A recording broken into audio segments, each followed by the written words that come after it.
Dude, is that Tomatopotamus too? That's the best one in the entire series! Tomatopotamus never worked in 3D. Game companies always ruin their beloved franchises. And they never should have changed the color of Tomatopotamus's legs. Hello, and welcome to the Warp Shelf. I'm Frank Duran. I'm Deshaun Vasquez. And today we're talking about something with speed.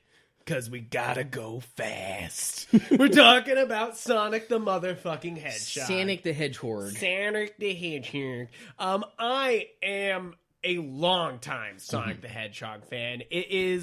I will always say that I'm a Sonic kid more than I am a Mario guy. Yeah, like me too. I grew up, the first system I ever touched was like a Sega. Yeah, Genesis was my first system. Genesis was absolutely my first. It was at my aunt's, and I remember being like, do what? And then running with Sonic. And it made, forever, that changed my goddamn life. So, you're like, okay, I gotta give it props to Sonic. And I think there's a lot of reasons why I choose Sonic over Mario. I think there's it's definitely the marketing. There's Sonic is always, especially back then, was always marketed as like the proverbial bad boy. Yeah, he's snarky. Look at him. He's the one with attitude. It's just like perfectly made and concocted for the 90s. Yeah, right. I would say the same thing they did for Spyro. They were like, in a way, give him a snarky attitude. Yeah. And then they were like, done. But the difference is that Sonic still kept that sensibility, whereas like Spyro, they pretty much changed that as soon as you got to the second one. Yeah, they were like nope. To the point where even the voice had changed. Like, he's voiced by Carlos Alazraqui in the first game. Really nasally. What about Nasty Nork? Yep. I'll squash him. And then he's just kind of a good boy from that point, from like Spyro 2 onward. But Sonic keeps that forever, pretty much. Forever a smartass. Pretty much. And definitely one of the most endearing things about Sonic is his personality. But I think it comes down to when you're coming to gameplay wise, it's the momentum of Sonic that I've always appreciated. The entire basis for the design for the original game stemmed from Super Mario Brothers for players who like to just run through it or try to speed run it. Yeah. That was the basis for the design of it. Just what if we made a platformer like that, but the emphasis is on the speed? Yeah. The idea is that you're supposed to trial and error your way through it, but it gives you more replay value if you learn the level and are actually able to just speed through it as fast as you can. I love that. And I love that. So the great thing about Sonic is it makes it feel accessible. Unlike being able to do a perfect run in Mario, which takes a lot of skill and a lot of knowing the level, Sonic, it's just and launch. And you're just like, whoa. And it always feels... It's I love a good racing game for its speed, and I think Sonic the Hedgehog, almost in all of its games, there's definitely some where they don't get the speed right, but they get the speed just right. It feels fast. It feels like movement. Ironically, I actually say that past Green Hill, even the first game doesn't really match up. Yeah, I don't know if you've played the original Sonic 1 for a long time. Of course, no, even recently I have it on my phone. Because after Green Hill Zone... And on my Switch. Because after Green Hill Zone, that game slows down. Oh, yeah. It becomes super platform heavy as you progress. Oh, yeah. Which is sort of a staple for, most of the games. But, 2 and 3 do a much better job of, still kind of opening it up. You can speed through it. But even by the time you get to, Stage 2 in Sonic 1, you're just I just can't run anymore. You're I hit something. Yeah, I can't run anymore. I just need to platform my way through this. Yeah, this is definitely... Sonic the Hedgehog is more than just the game for me, though. He was definitely one of the first introduced video games to me. Definitely one of the first video game characters that I fell in love with. But it's also about his other media that I've always been into. And what's strange is most people will be like, the show, I watched Sonic the Hedgehog as a kid, but I was a Sonic the Hedgehog the comic boy. The old Archie comics. The old Archie comics.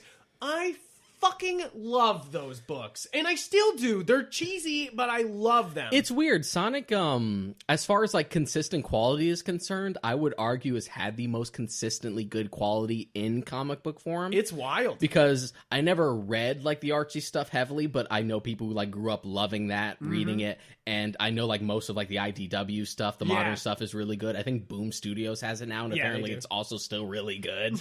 It's wild because it's one of those things where you're kind of like, well, what's Sonic going to do in his comic? And then for some reason, so the thing about my Sonic comic is that you go into Hannaford's and there's a rack, everyone knows this, there's the spinning rack with all the comics in it. And most of that rack was useless to me, but I could pick up any Sonic the Hedgehog book and read it and understand what was going on. Because first off, they would do the front panel, which was always my favorite. They would have the recap, and they would put all the characters that were involved, like a Godzilla movie or something, where they would have it all. Basically what old comics used to do. Yeah, a Golden Age kind of thing where they're like, here's everybody involved in this comic. That was kind of the thing up until about maybe like the late 80s. Yeah, where they stopped being like, we have to introduce there was always like a little blurb of just like, here are the characters appearing in this comic, and this is some basic like context for who they are, just in case you didn't know who Firestorm was, kids. And I always loved that, and it made it so accessible to me. And that's what every week we would go shopping. I would spend most of the shopping trip reading those Sonic comics, and they are fantastic. And if you haven't read them yourself, they are a great read, but of course I'm dealing with a lot of nostalgia here. And like, definitely I was into the games, I was reading the comics, I was deep in the Sonic. I don't imagine how accessible they are now. I'm sure they're probably easier to get like digitally somewhere. Yeah. Oh yeah. I'm not sure about like any collected editions for them though, like physically. I know the Archie comics are on a few apps themselves, and I know they're on there. That would likely be a better bet than trying to get them physically. Yeah, because I doubt there's much in the a few collected editions, but it's really not much. I don't actually own collected editions of it, and I own a lot. I don't trade paperbacks. Like, where's my Archie Comics Sonic Omnibus? My compendium, like a Walking Dead style compendium. The phone, the phone book, smash on the desk. And that's what it's like. And it's funny because I find people all over who did the same thing. Like you were saying, so many people who read these comics, fell in love, and that's what they love about Sonic. Yeah. What is that, like, that adventure, that like, because that's the fun of Sonic, is not only is mechanic-wise the game speed fast, and that's fun, and you feel the power, and that's always a fun part about gaming, is feeling the power of the character, and they get that right with Sonic, as you feel his speed. But in comic book and adventure form, it somehow works. It's got this deep universe. It's got this deeper whole than thing you would going expect. And like, because was like the game and you had read the Archie comics. I never read the Archie comics growing up, but what I did was watch the 2 cartoons. Yes. Less so adventures, more so what the fans refer to as Sat AM. Sat AM. To differentiate, to make it clear, because I had to it's just called Sonic the Hedgehog. Yeah, I had to explain this to you earlier as well. There were 2 Sonic and I've definitely seen episodes of this, but I'm not as deep. There were 2 Sonic cartoons running around the same time. One was Adventures of Sonic the Hedgehog, and one was just called Sonic the Hedgehog, which fans refer to as Sat AM because it popped up on Saturday mornings. They were very different shows. Adventures of Sonic the Hedgehog was more like this Looney Tunes style, like shenanigans, like it really gag is. show. We were watching it earlier. Whereas, it's on Netflix. Whereas Sat AM was like this actual adventure story where like Sonic and a band of freedom fighters are like rebelling against Eggman and like trying to take down his robot empire, and it was dope. Yeah, you're like, whoa. Yeah, very different shows. And it truly is, because we watched Adventures earlier, and they're just Looney Tuning it up. It is just like the backgrounds are Looney Tune. It's all slapstick. It's all like Sonic being like, haha, stupid Eggman. Like, like it's, which is not bad. The stark contrast between like the way Eggman is portrayed in Adventures versus Sat AM is like the perfect like microcosm of like the difference between those 2 shows. Because he's very in Adventures, like just very silly, like, oh, I'll get you, Sonic. Yeah. But in Sat AM, he's like voiced by Jim Cummings, who's like doing like this really growly voice, like he's actually a dark, kind of intimidating like villain. Yeah. Like, geez. And I love that. I definitely. The thing about Eggman is he's one of those villains that I don't mind if he's silly or if he's very serious. Yeah. Like, I am not upset.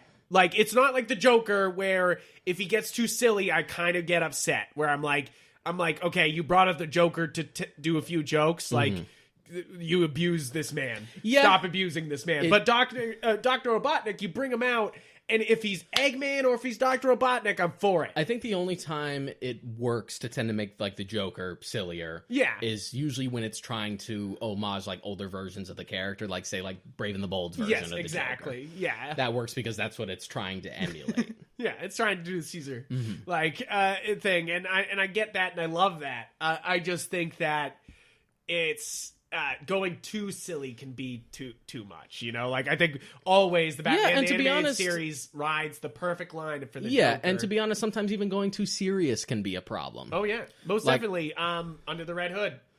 Under the Red Hood is one. I would argue the new Joker movie also sort of has that. Well, a little bit, but that's a also, bit, but that's not also like, too much. but that's also coming at the Joker from a very different angle. Yes, exactly. So that's a little more forgivable, but sometimes that can be a thing. Yeah. Like even like Heath Ledger's Joker, as much as I love it, when you actually take a look at it, it's just like, wow, he only laughs like maybe 3 times in that whole movie. Yeah, yeah, it's true. I mean, you forget about it because the performance is so good, but you really like take a step back. You're like, huh. It sucks because his laugh is actually really so good. It's so fucking good. I love. We're gonna get on a tangent on Joker. We're gonna get a tangent, but Sonic. It's like Dr. Robotnik. It's funny because I grew up with the evil Robotnik, like because you see him in the games, in the comic books, he's very serious. He's like, he's trying to get the emeralds. He's fucking with people. It's like, of course, he's not much of a threat. Whenever Shadow, whenever any other villain, who's the blue guy? I'm forgetting his name. That he's from Sonic Adventures. He looks like a gel, and he's got a little chaos. Like anytime any other villain shows up, you're like, okay, now we're serious, But like, and that's not a bad thing, Like I don't see that as I love that about this character is that he's versatile. It's funny that we bring up chaos because like I always really liked Sonic growing up. Like it was always a cool thing. Like I like this cartoon and I like the games. It's like wasn't as good as like the original Genesis games as I am now. Like now they're no problem for me.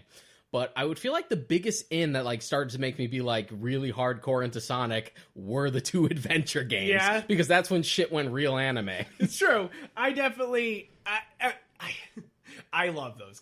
It's like I love those games. Those games, like they're terrible. Those games have not aged well. No, I still have fun with them, especially the first one. I will say that there's a lot of games that transition to 3D and just weren't playable.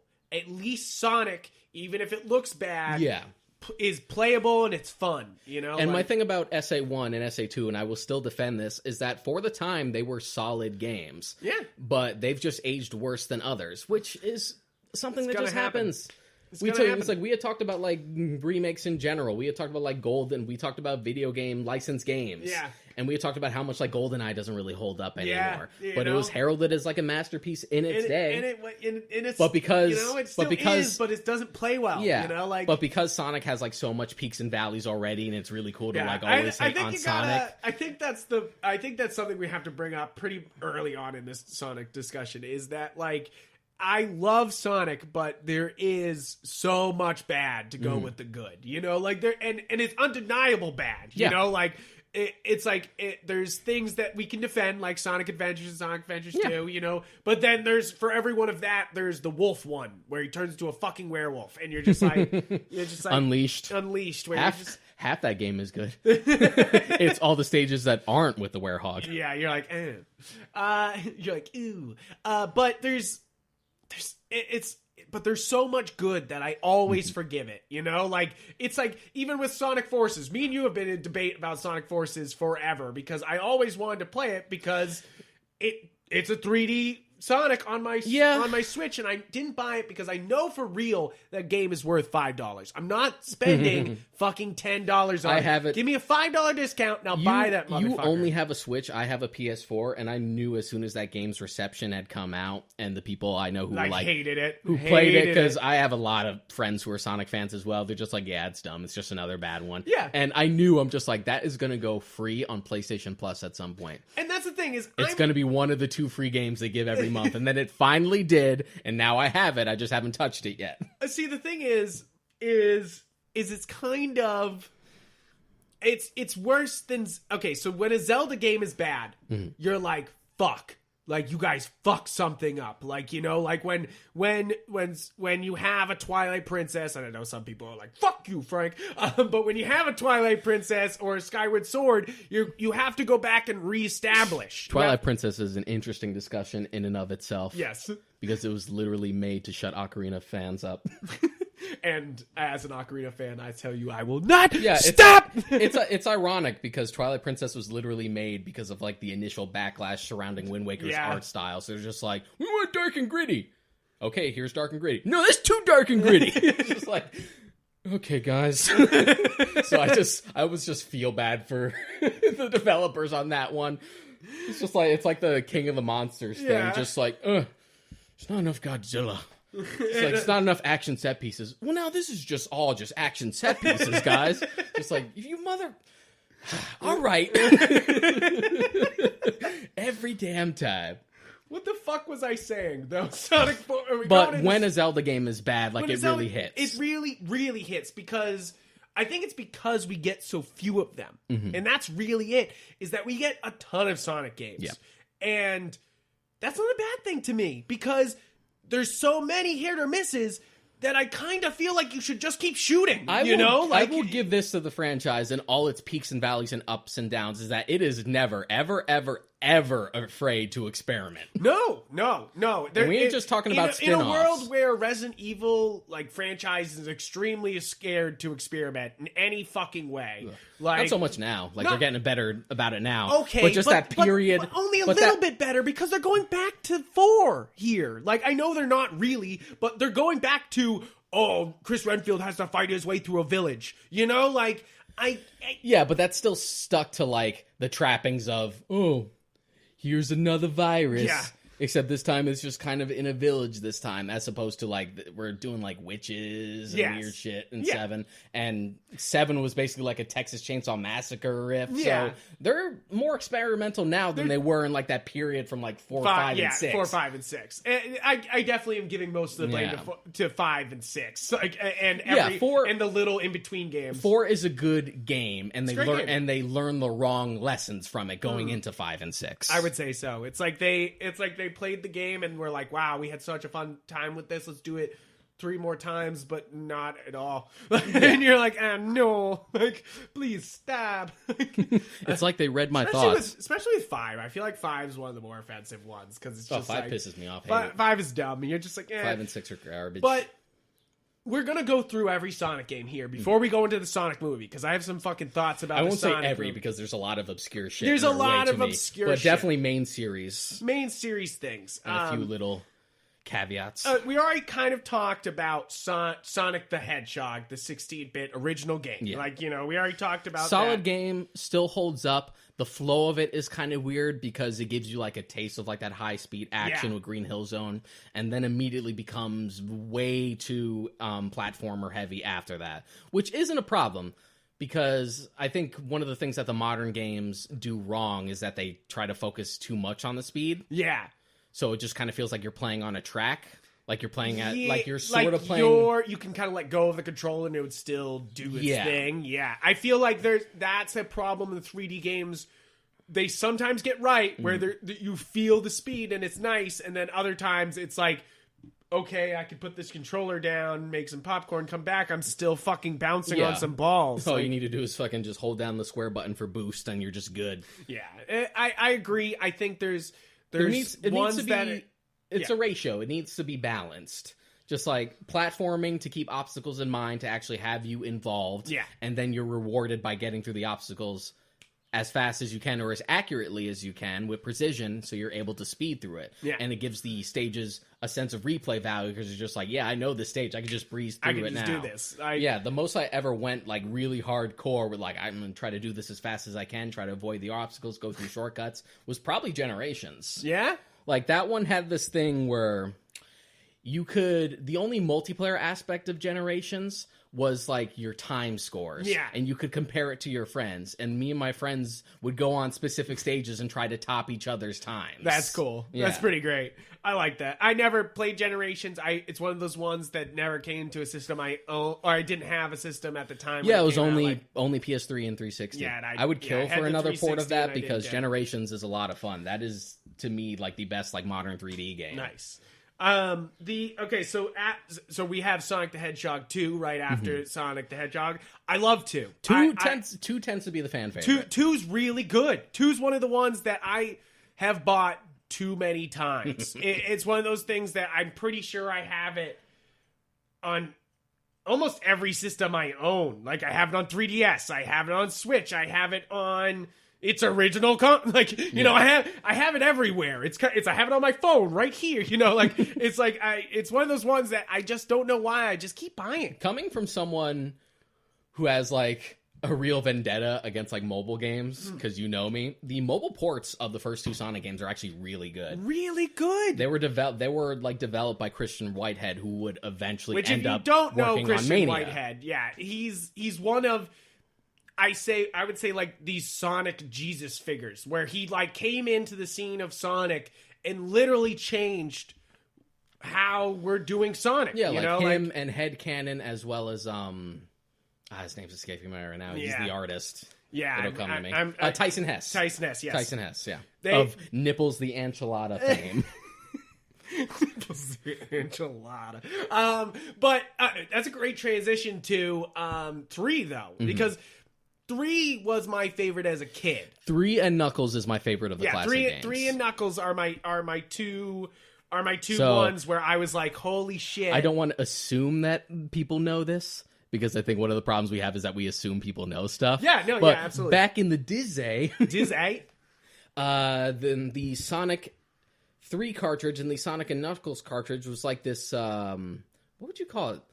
Combo? Yeah, Package sort of like deal? this combo. It came with a cartridge that had an open slot on the top that you could pop in Sonic 2 and 3 specifically on. If you did it for 2, you'd be able to like play as Knuckles through like Sonic 2. And if you did it for 3, you pretty much combine the games into one as Sonic 3 and Knuckles, as it was originally meant to be developed as one big game. They didn't have the storage space or the capacity to do it, so they split it into 2, 3 and Knuckles. With the 2 cartridges together, you have like the whole epic. The whole epic. Which I, as a kid, loved. I thought that was so cool, and it all comes down to my man Knuckles. Like, okay, if Sonic had attitude, he felt like a pussy compared to my man Knuckles. Knuckles. Knock, knock, it's Knuckles. Knock, knock, it's Knuckles, bitch. And it really is. He came in with such a stupid, like, Vegeta attitude, you know? Like, you know, it's such a Vegeta thing. The first thing you know of him is, like, the opening cutscene of Sonic 3. You get to Angel Island Zone, and it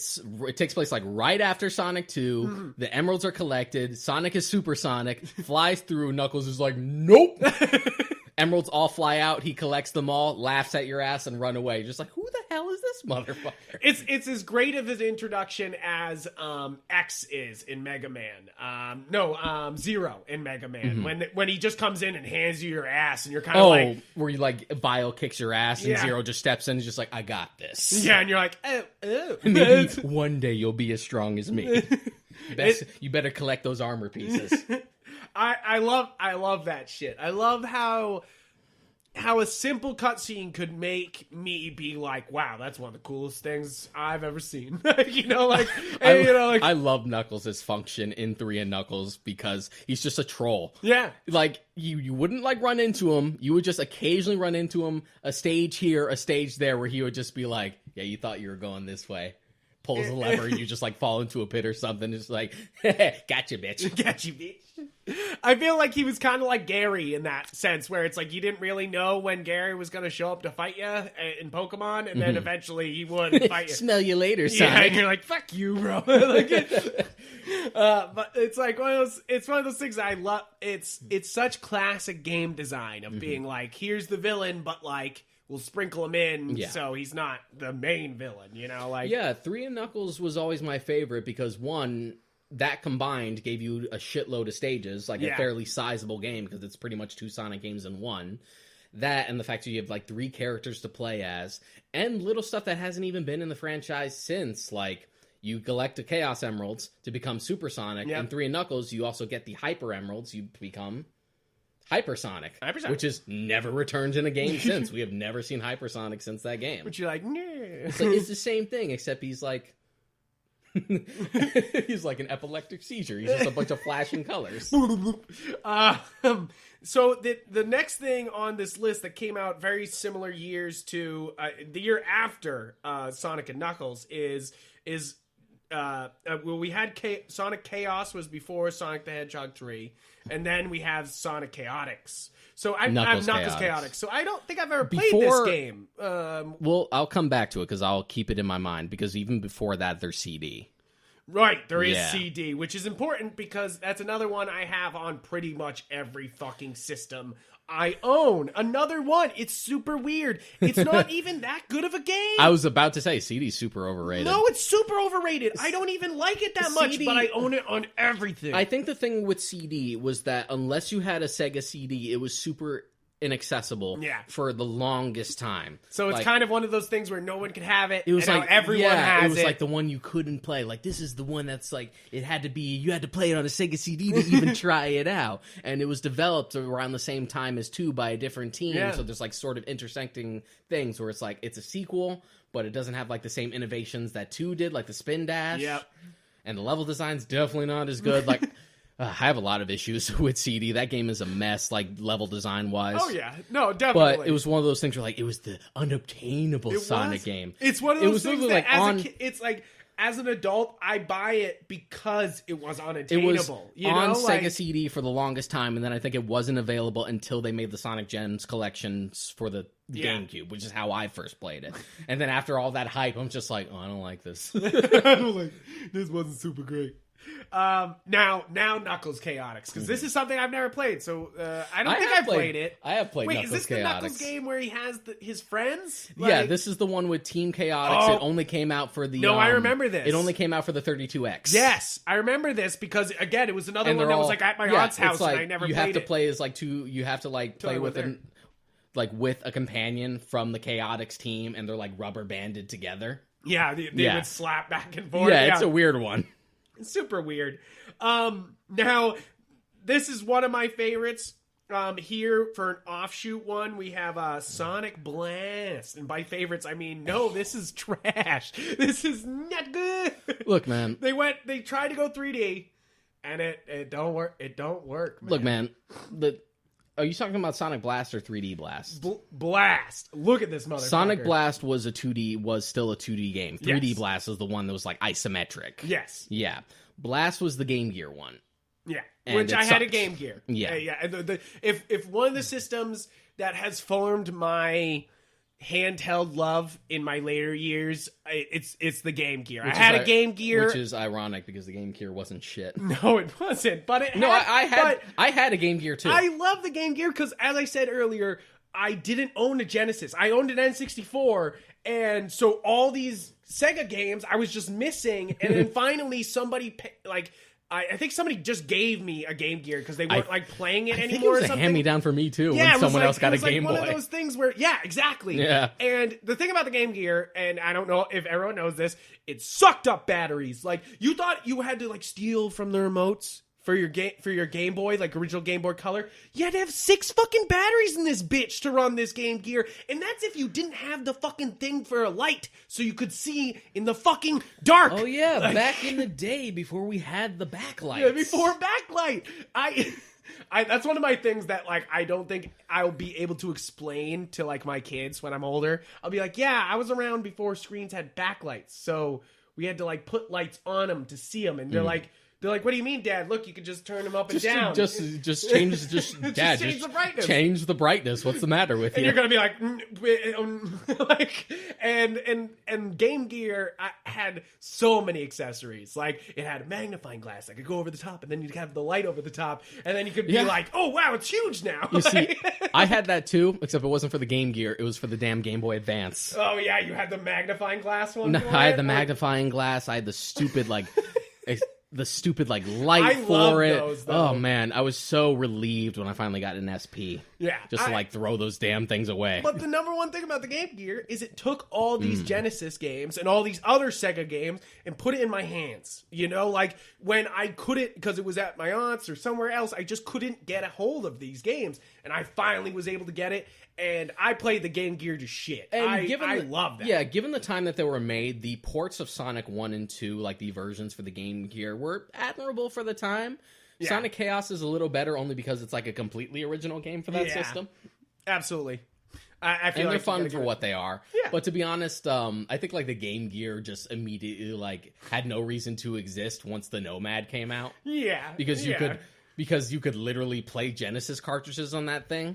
Yeah, and you were like, oh shit. Yeah. Like, but I definitely didn't go there next. The next thing for Sonic was the Game Boy Advance. Like, because like you were saying, we have these all souped up Game Boy Advance, and you have Sonic Advance on there. And we're not talking Sonic Advance just one. We're talking about Sonic Advance 1, 2, and 3. Even before you got to the Advance games, you would have had the adventure games.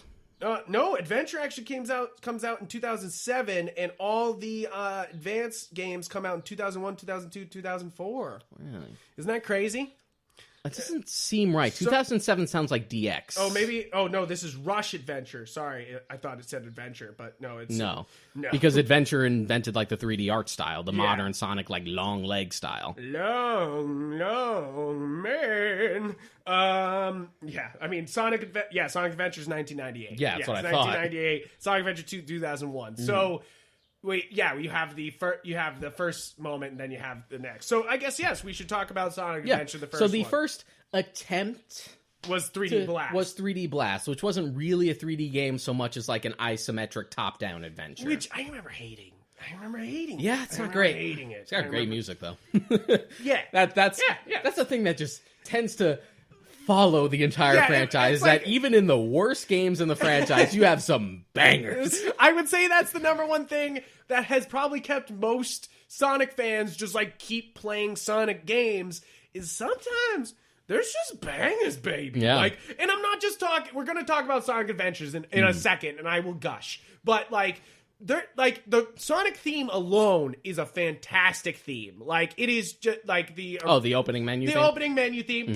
Like, it is iconic as any Mario theme. It is great. And then you go into everything else and you're like, oh, this is a jam. Like, and it just keeps getting better and better and better. And then it culminates, and I think it culminates in Sonic Mania just being full of bangers. Like, every fucking level is a banger. Like, there's no like, oh, this one's a little bit more subdued, or this is a city scene, so it's doing like ding ding ding ding ding. Nope. This is like whoop whoop whoop. The whole time you're fist pumping while playing Sonic Mania. You're there. I mean, to be fair, I was already fist bumping with Adventure because I'd say that's when I went real hardcore. Yeah, and that's a good segue into it because that's really funny because I was always really hardcore about Sonic, and and it's funny that Adventure brought you on because Adventure is when everyone else started to talk to me about Sonic. It didn't it didn't so much bring me on because I'd started with the original classic games on the Genesis, but I didn't become like a big Sonic fan. It's more just like I really like these games. Yeah, and now it's just like no, I'm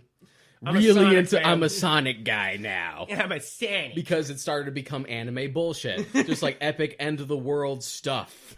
And that's what you got to give it Sonic Adventures for is that they actually go for like a big Sonic story. Because the problem with the 2D games is I love them, but they can't do the epicness in the same way, and that's just because it just can't. It's not as engaging because of the 2D platform, you know? Like, you're just looking at a 2D plane when we get some actual camera shots. And sure, Sonic Adventures and Sonic Adventures 2 is full of some wonky camera shots and can kill an epic moment in an instant. But yeah, like, especially depending on what version of the game you buy. But they definitely, like... They went for epic and they got it, you know? Like, and not only did they get that, but they also changed up...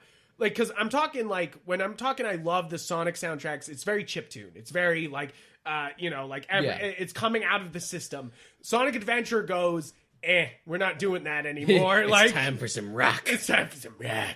And it's weird for me because music, to me, and I don't want to shit on music as a medium, has just, like, compared to other mediums, has sort of been, like, a lower one for me. That's because like, Sean's desensitized to feelings. We should that should be clarified. What is this song? He's like, there's nothing in me. Can this song kill a bunch of teenagers at a camp? What is this? I get no feeling. And like the only exposure that I would really get for like music growing up, because I lived with my dad most of the time, he would just mostly listen to hip hop. Yeah. And so like I liked hip hop, but I didn't really find like music that was like my Your own until Sonic Adventure sort of hit me at the right age. I'm like, I think I like rock music. I think I like this. Have you heard of this genre instrument called the guitar? Guitar. See, I will always say there's two games that probably continuously still influence my music choices. It's Tony Hawk and this. That was definitely one too. Yeah, it's like Tony Hawk made me like my weird pop punk kid that I was at the time, and then Sonic Adventure just furthered that. Like, just, you know, the downhill when they were like speeding through the city. That's You're just like the thing. Because like the medium like just isn't as emphasized for me like growing up. The thing that actually broadened my taste in music was movies and games. Yeah, that's so funny. Yeah. It's like. I was already, you know, I've always been into music. My family's a big music family, you know, likes a lot of music, but definitely those were some of those games that got me into liking my own music, you know, like exactly. Not just whatever was around. So, but yeah, Sonic Adventure is great. But it is not the infamous one. I would say Sonic Adventure 2 is absolutely the one that, like, if you talk about a Sonic game, this is the one you're probably talking about. Yeah. Like, growing up, like, 2 was definitely, like, the favorite amongst, like, the 2 adventure games. I prefer Adventure 1, I always have. Yeah? Just because there's more of the actual adventure aspect to it with, like, the different hubs and stuff like that. I also love the solving. levels. Yeah. I love the levels. So which... Okay, but I can't remember, and you're going to have to clarify for me, which had the level with the orca chasing you? That's 1. That level, that's Emerald as a kid... Coast. Emerald Coast is, like, my favorite first level stage in the franchise. I love Emerald Coast. It's insane. As good as Green Hills is. Like, you give... guys, as somebody who appreciates level design... You have to appreciate Green Hills. Yeah. Like, is anybody... It's the same thing as appreciating the World 1, Level 1 for Mario. They're almost perfectly designed levels, and you have to give it credit. But, oh my god. Like, I love that opening. I love Emerald Coast. I still have, like, my GameCube, and I pop in DX to sometimes just play that stage a bunch of times. I love that stage. It's funny, the music from that stage is actually lifted from 3D Blast. Really? That's funny. Yeah. That's actually from a 3D Blast stage that they decided to, like, well, I guess we won't be using this anymore, so let's just take it. Let's just take it. I definitely, I love, it's like, that's the thing, is I think 1 is probably a more technically complete game. Yeah, and the scale back when that game came out was like sort of unprecedented, especially for like the big leap to the next generation for Sonic in general. You go through that stage and it's a big like show off. It's just like, look at these specs, baby. Look at these graphics. It's true. That's the thing you gotta get. Like you said it earlier, Sonic is not afraid to experiment, and that's definitely one of the things. Is they've kind of always pushed the boundaries of graphics. You know, like of being like, hey, what can we do here? You know, like, and how will it play? You know, like Mario always gets the accolades for being like, wow, they took it to 3D, but like Sonic always kind of did it first, and maybe not better, but they always were like, here we are. Like, this is more of its own tangent on its own, but my inherent problem, it's not so much with Nintendo themselves, it's definitely not with Nintendo themselves, it's more with the people who only play Nintendo stuff. Yeah. Is that they tend to give... Nintendo deserves a lot of credit for just the video game industry in general. Yeah. But there's things that they tend to do when Nintendo experiments with something, they act, and it's like people act like Nintendo's the first one to do it. No, and of course they aren't. Like, of course. Like, there's... They definitely do innovate.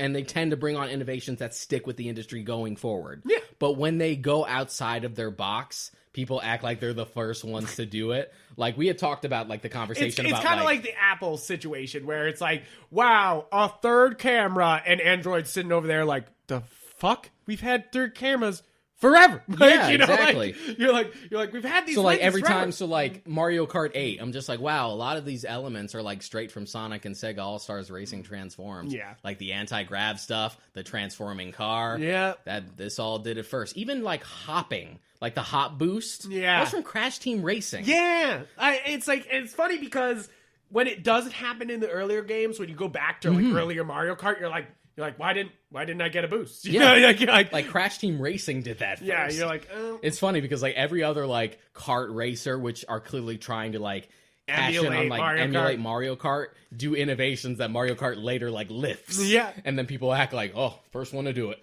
I mean, the same thing can be said for Smash, is that people are always like, wow, that's the innovated. And you're like, they directly stole that from another game. You know, like, directly. It's like, it's just him being like, wow, I really like that in that game. Yeah, I had brought this Smash. up on like some other episode, but that was also my thing with like Horizon versus like Breath of the Wild. There's like, as much as I love Breath of the Wild, it suffers from a lot of problems that open world games have since moved on from, because it's clearly their first attempt at like a real big open world game. But it's just one of those things where like, Breath of the Wild is the best open world game of all time if I've only played 2 open world games in my life. True enough. Fair enough. Yeah. Fair, but tangent over. That's my thing. But I think it ties into the conversation well regarding Sonic. Yeah, I agree. Yeah. I absolutely agree. So after Sonic Adventure, we can go back to Sonic Advances, because they come out in between Sonic Adventure and Sonic Adventure 2. I love these games. This is, if there's any Sonic game I played to hell, like, and I'm talking like again and again and again and again. Like, I'm sure I'm buying these games on every one of the systems, but but I don't like play all through them again, you know? Like, I have them so I can play them if I want to. But like, if there's a game I've played probably too many times, it's Sonic Advance 3. I don't know why specifically that one, but it was the one I owned. I owned all 3, but that was the one I owned at like the end, and I played that again and again and again. It's just great. It's a great 2D Sonic the Hedgehog. Yeah, it's a way to. It has plenty of other characters. Yeah, it's a way to go back to a 2D Sonic game, but also incorporate like the innovations that we've made to make it. That started with like the modern games. Like, it keeps the modern art style. It's a little faster than the old games. It like has the homing attack, stuff like that. It's also a little bit weird because it plays a little bit like a Kirby game. All the advanced games do. They play where where it's like you have at least overworld wise, you have different areas you go to, and then you're in the world. You know, like, and then and it's kind of like it's a very battle-y game. That's why I say Kirby. It's like you see an opponent and you have to kill it, instead of Mario where you jump over it, or Sonic most of the time you're just fucking rushing by them. Yeah. It's like the advanced games make it so you have to fight these creatures a little bit more. And I don't hate it, but it's definitely a different feel. Yeah. Like, it's definitely makes it different. And they did have like the cool connectivity stuff with Adventure DX and 2 Battle on the GameCube. Were mostly Chow Garden stuff, which I was way into the Chow Garden for Sonic Adventure 2. I don't know why, because generally speaking, I usually don't like games like that. No. But something about the Chow Garden where it's just like, play the stages, unlike animals, feed it to this, raise this little baby. Raise this little baby and then have him fight. Yeah, I know a lot of people that's like the main reason why they keep going back to that game, is they love the Chow Garden it's stuff. Such like an in joke, just like, oh man, I'm so glad to finally play the Chow Garden that comes with Sonic Adventure 2. It's very true. So going on to, I know there's other games in between this, but just to finish off the kind of mobile versions, like handheld versions of Sonic. You have to end it off with the Sonic Rush and Sonic Rush Adventure, both on the Nintendo DS. Okay games. Sonic Rush is pretty good. Sonic Rush Adventure. So the thing about Rush is that it really starts to go modern, but it still feels like a way to like keep it 2D, but keep it modern at the same time. It's a good compromise. It's the thing that introduced Blaze. The weird thing about Rush Adventure is that the adventure part of it is the worst part. Yeah. Like going around on the boat and stuff and like collecting things in order to progress. Like, it's just so much more tedious. Yeah. And you're just like, this is not why I play a Sonic the Hedgehog game. And that's the problem with Sonic the Hedgehog games, is they love to experiment, but the core is the speed and the running and being able to figure out the best way to run through a course. And then when they try to deviate, that's usually where it goes wrong. Like, and this is, I think, one of the starts. I think Rush and a few of these are where they start to really deviate. But I think it's the 3D Sonics where they start to go off the boat. Like, everyone always says that everyone hates 3D Sonic games. Mm-hmm. Like, like it's the joke that they keep putting these out, but nobody wants them, you know, like, but in reality, we already talked about Sonic Adventure 2, and then we have Sonic Heroes, which Sonic Heroes is fun. Heroes is pretty solid. It's great. It's like, it has some like wonkiness to it. But given, like, the gimmick that it tries, and that's really what it comes down to. Like, if you hate the gimmick, then you probably won't like the game. Yeah. If you like the team gimmick, then you'll have a genuine time with it. Like, Heroes gets a little too much shit. Yeah, it does. Because it's definitely one of the ones that's... I think it was around the same time... It sounds weird, but is that the same time that Halo was around? Because I think I remember, like, Heroes going up against Halo, or one of the Halos. I don't think so.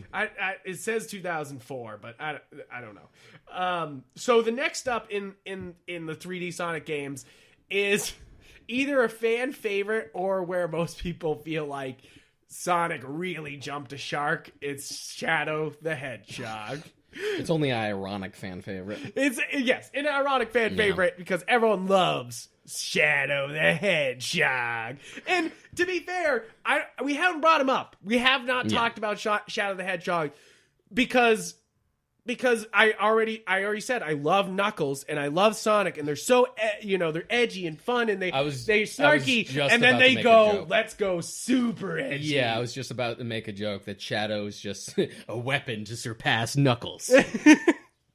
and really it was like, it definitely was for my brother. Yeah, like, he was like a huge Knuckles fan until like Shadow came on the scene, just like, this is my guy now. No, and to be fair, it's like Dr. Robotnik was kind of in this hole of being a joke. Mm-hmm.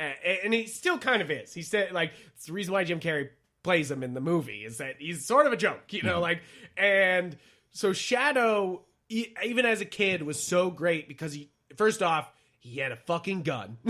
First off, in his own game. In his own game, he had a fucking gun. But the appeal of Shadow in SA2 was more or less just that stupid primal appeal that people have of just like, edgelord, evil Sonic. Like, people love that because they had already kind of done that with Metal Sonic beforehand. Yeah.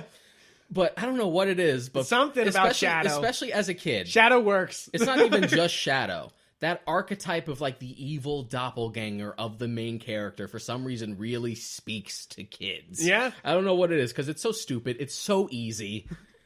But you just see it and you're just like, yeah, but it's the evil one, though. I mean, this is basically how like Marvel Studios has like built their empire. Almost every villain is just like, but it's the evil Iron Man. But it's the evil Hulk. Yeah, exactly. And arguably the only time it's been done well and actually has like thematic weight to it was probably Killmonger. That was like my worry going into Black Panther. I'm just like, that works the best. It's gonna be the evil Black Panther, and you're just like, oh wow, there's actually some like depth here, to it. It's like, and that's really what it comes down to is what's the best way to do this? It's kind of like Shadow's kind of like a Star Wars thing in a way where it's like, okay, yeah, it's like, okay, so we have more of an edgelord version of this. Yeah, he's the invention of Gerald Robotnik, who was like Robotnik's grandfather. Which you're like, what? Huh? Was it his grandfather or was it his uncle? I think it was his uncle because like Maria was his daughter. Yeah. Who was like a mad scientist who invented tried to make the ultimate life form. Did experiments, was eventually like cut off by the government, who eventually like executed him, and his granddaughter Maria, who befriended Shadow. Sonic Adventure 2 story is fucking wild. Yeah, you're like, oh okay. This is an adult storyline. And so he's like eventually like put into hibernation at like a GUN base that Robotnik eventually finds and awakens him. Yep. And then he also finds the super Death Star derivative weapon that his grandfather has built as revenge for like killing his daughter, and he uses it to blow up the moon. or half of it. Sonic Adventure 2 is wild. It's wild. It's fucking wild. It's crazy. So Shadow the Hedgehog comes in, and they're just like, all right, let's not only give him a gun, we're going to give him an amnesiac storyline because he had come back. I just love that because the thing about the gun, it always just cracks you up. Like, you ever seen the poster of Kingdom Hearts where they're all standing there with everything and Donald Duck has the fucking Glock in his hand instead of his shield? And it just says, you mess with the quack, you get the guac. Like, exactly. And you're just like, no! And it's one of those things where like, is this a meme? Is this a joke? Especially now because we always make like memes with like with characters with guns in their hands. And in Sonic, it's was just so, always that. Yeah, it's so ridiculous. Shadow was always that. So solo game, give him a gun, give him vehicles to ride.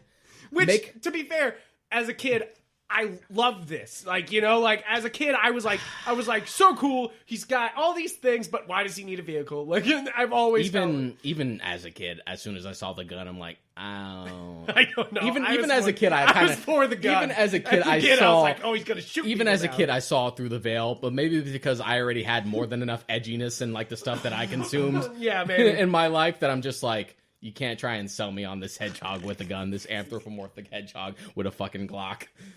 But not only that, so they give him an amnesiac storyline because he returned in Sonic Heroes, but he lost his memory. Yeah.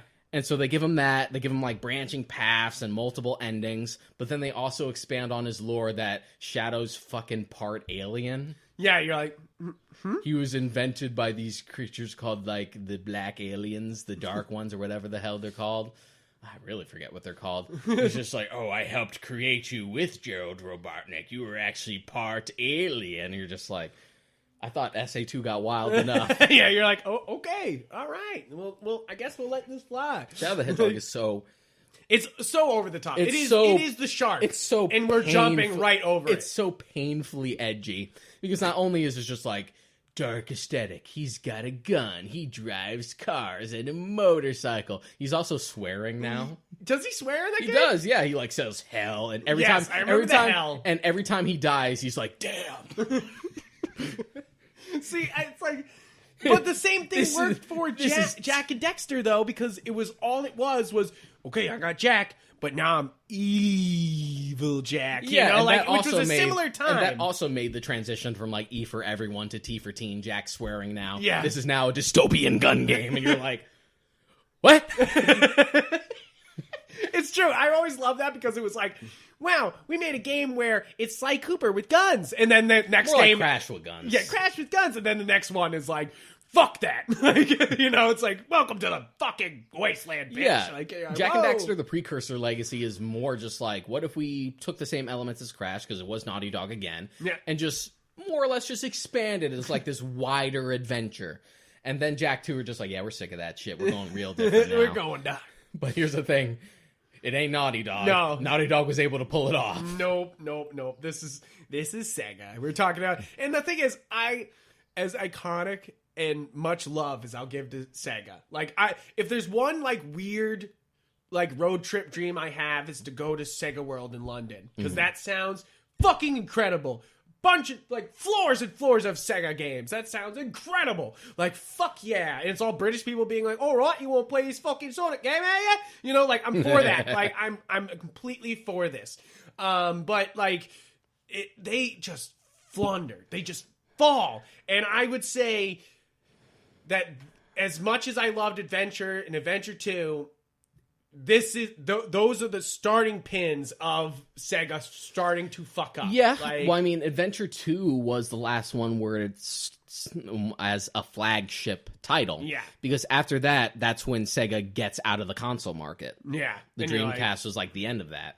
Which, oh man, poor the Dreamcast. The Dreamcast was such like a solid system that was way ahead of its time. No, Yeah, it I mean, really yeah, was. It's true. It's Like the online functionality, a console dashboard, the detachable memory card with the VMU. Like there are a lot of innovations that the Dreamcast did first that are now commonplace. yeah. You're like, what? That console's- Except for the memory card in the controller. That's the VMU. The VMU They were was like, just nope, the we're not VMU doing that. was its own thing. It's just like it's a memory card. It goes into the controller. It's also an LED display and a Tamagotchi. Yeah, you're like, you can also play a fishing game with it. Which is You're the like, most what? Japanese thing I've ever heard. Hey, don't you knock that fishing game, man. I love that fishing game. I'm not Dude, knocking that I fishing played game. the shit out of Sega Bass Fishing. I had the fucking fishing Yeah, rod the controller. Yeah. yeah, I loved it. Only time I've ever had fun with a fishing game. Now, I say this is the fall because they try to kind of reboot Sonic here. They make the, as always, great title, as great as Rambo or Rocky Balboa. We get Sonic the Hedgehog, not to be confused with Sonic, not to be confused with Sonic the Hedgehog, not to be confused with Sonic the Hedgehog 2, not to be confused with Sonic the Hedgehog, not to be confused with other Sonic the Hedgehog. Don't name it Sonic the fucking Hedgehog. Still more coherent than the Halloween franchise. Yes, I mean, yes.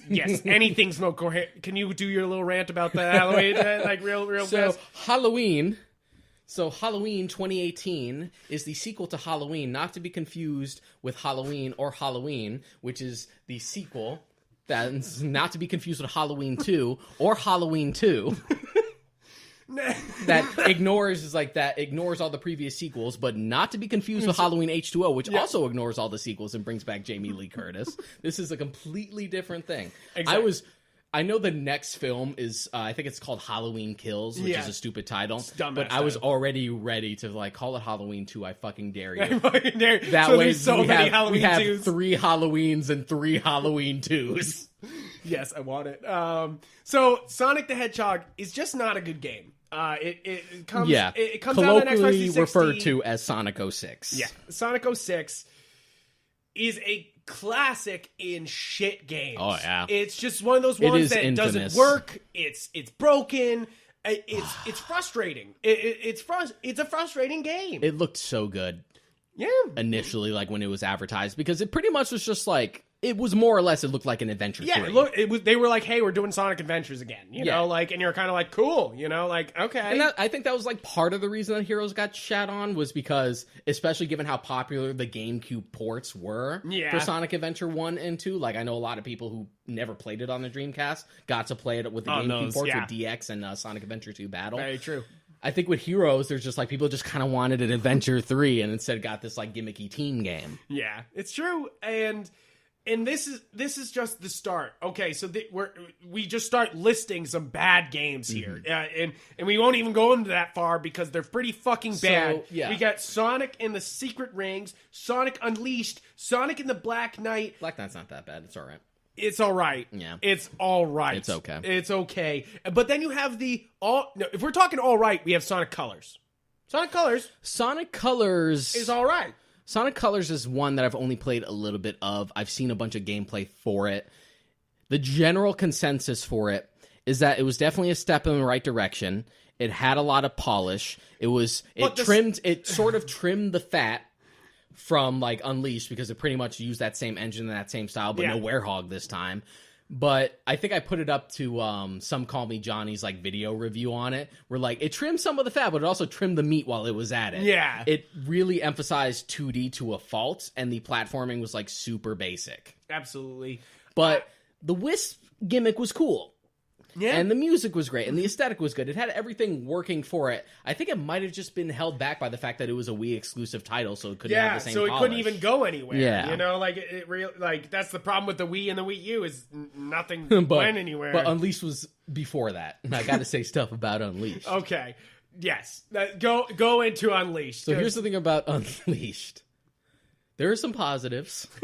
Like I said, half the game is good. Half the game. So as far as the day stages are concerned, because that's how it's split up, the day stages and the night stages. Day stages are the 3D sort of adventure style gameplay where that's introduced the boost formula, solid platforming. That's where they're almost designed almost like racing games. Yeah. But you're running instead.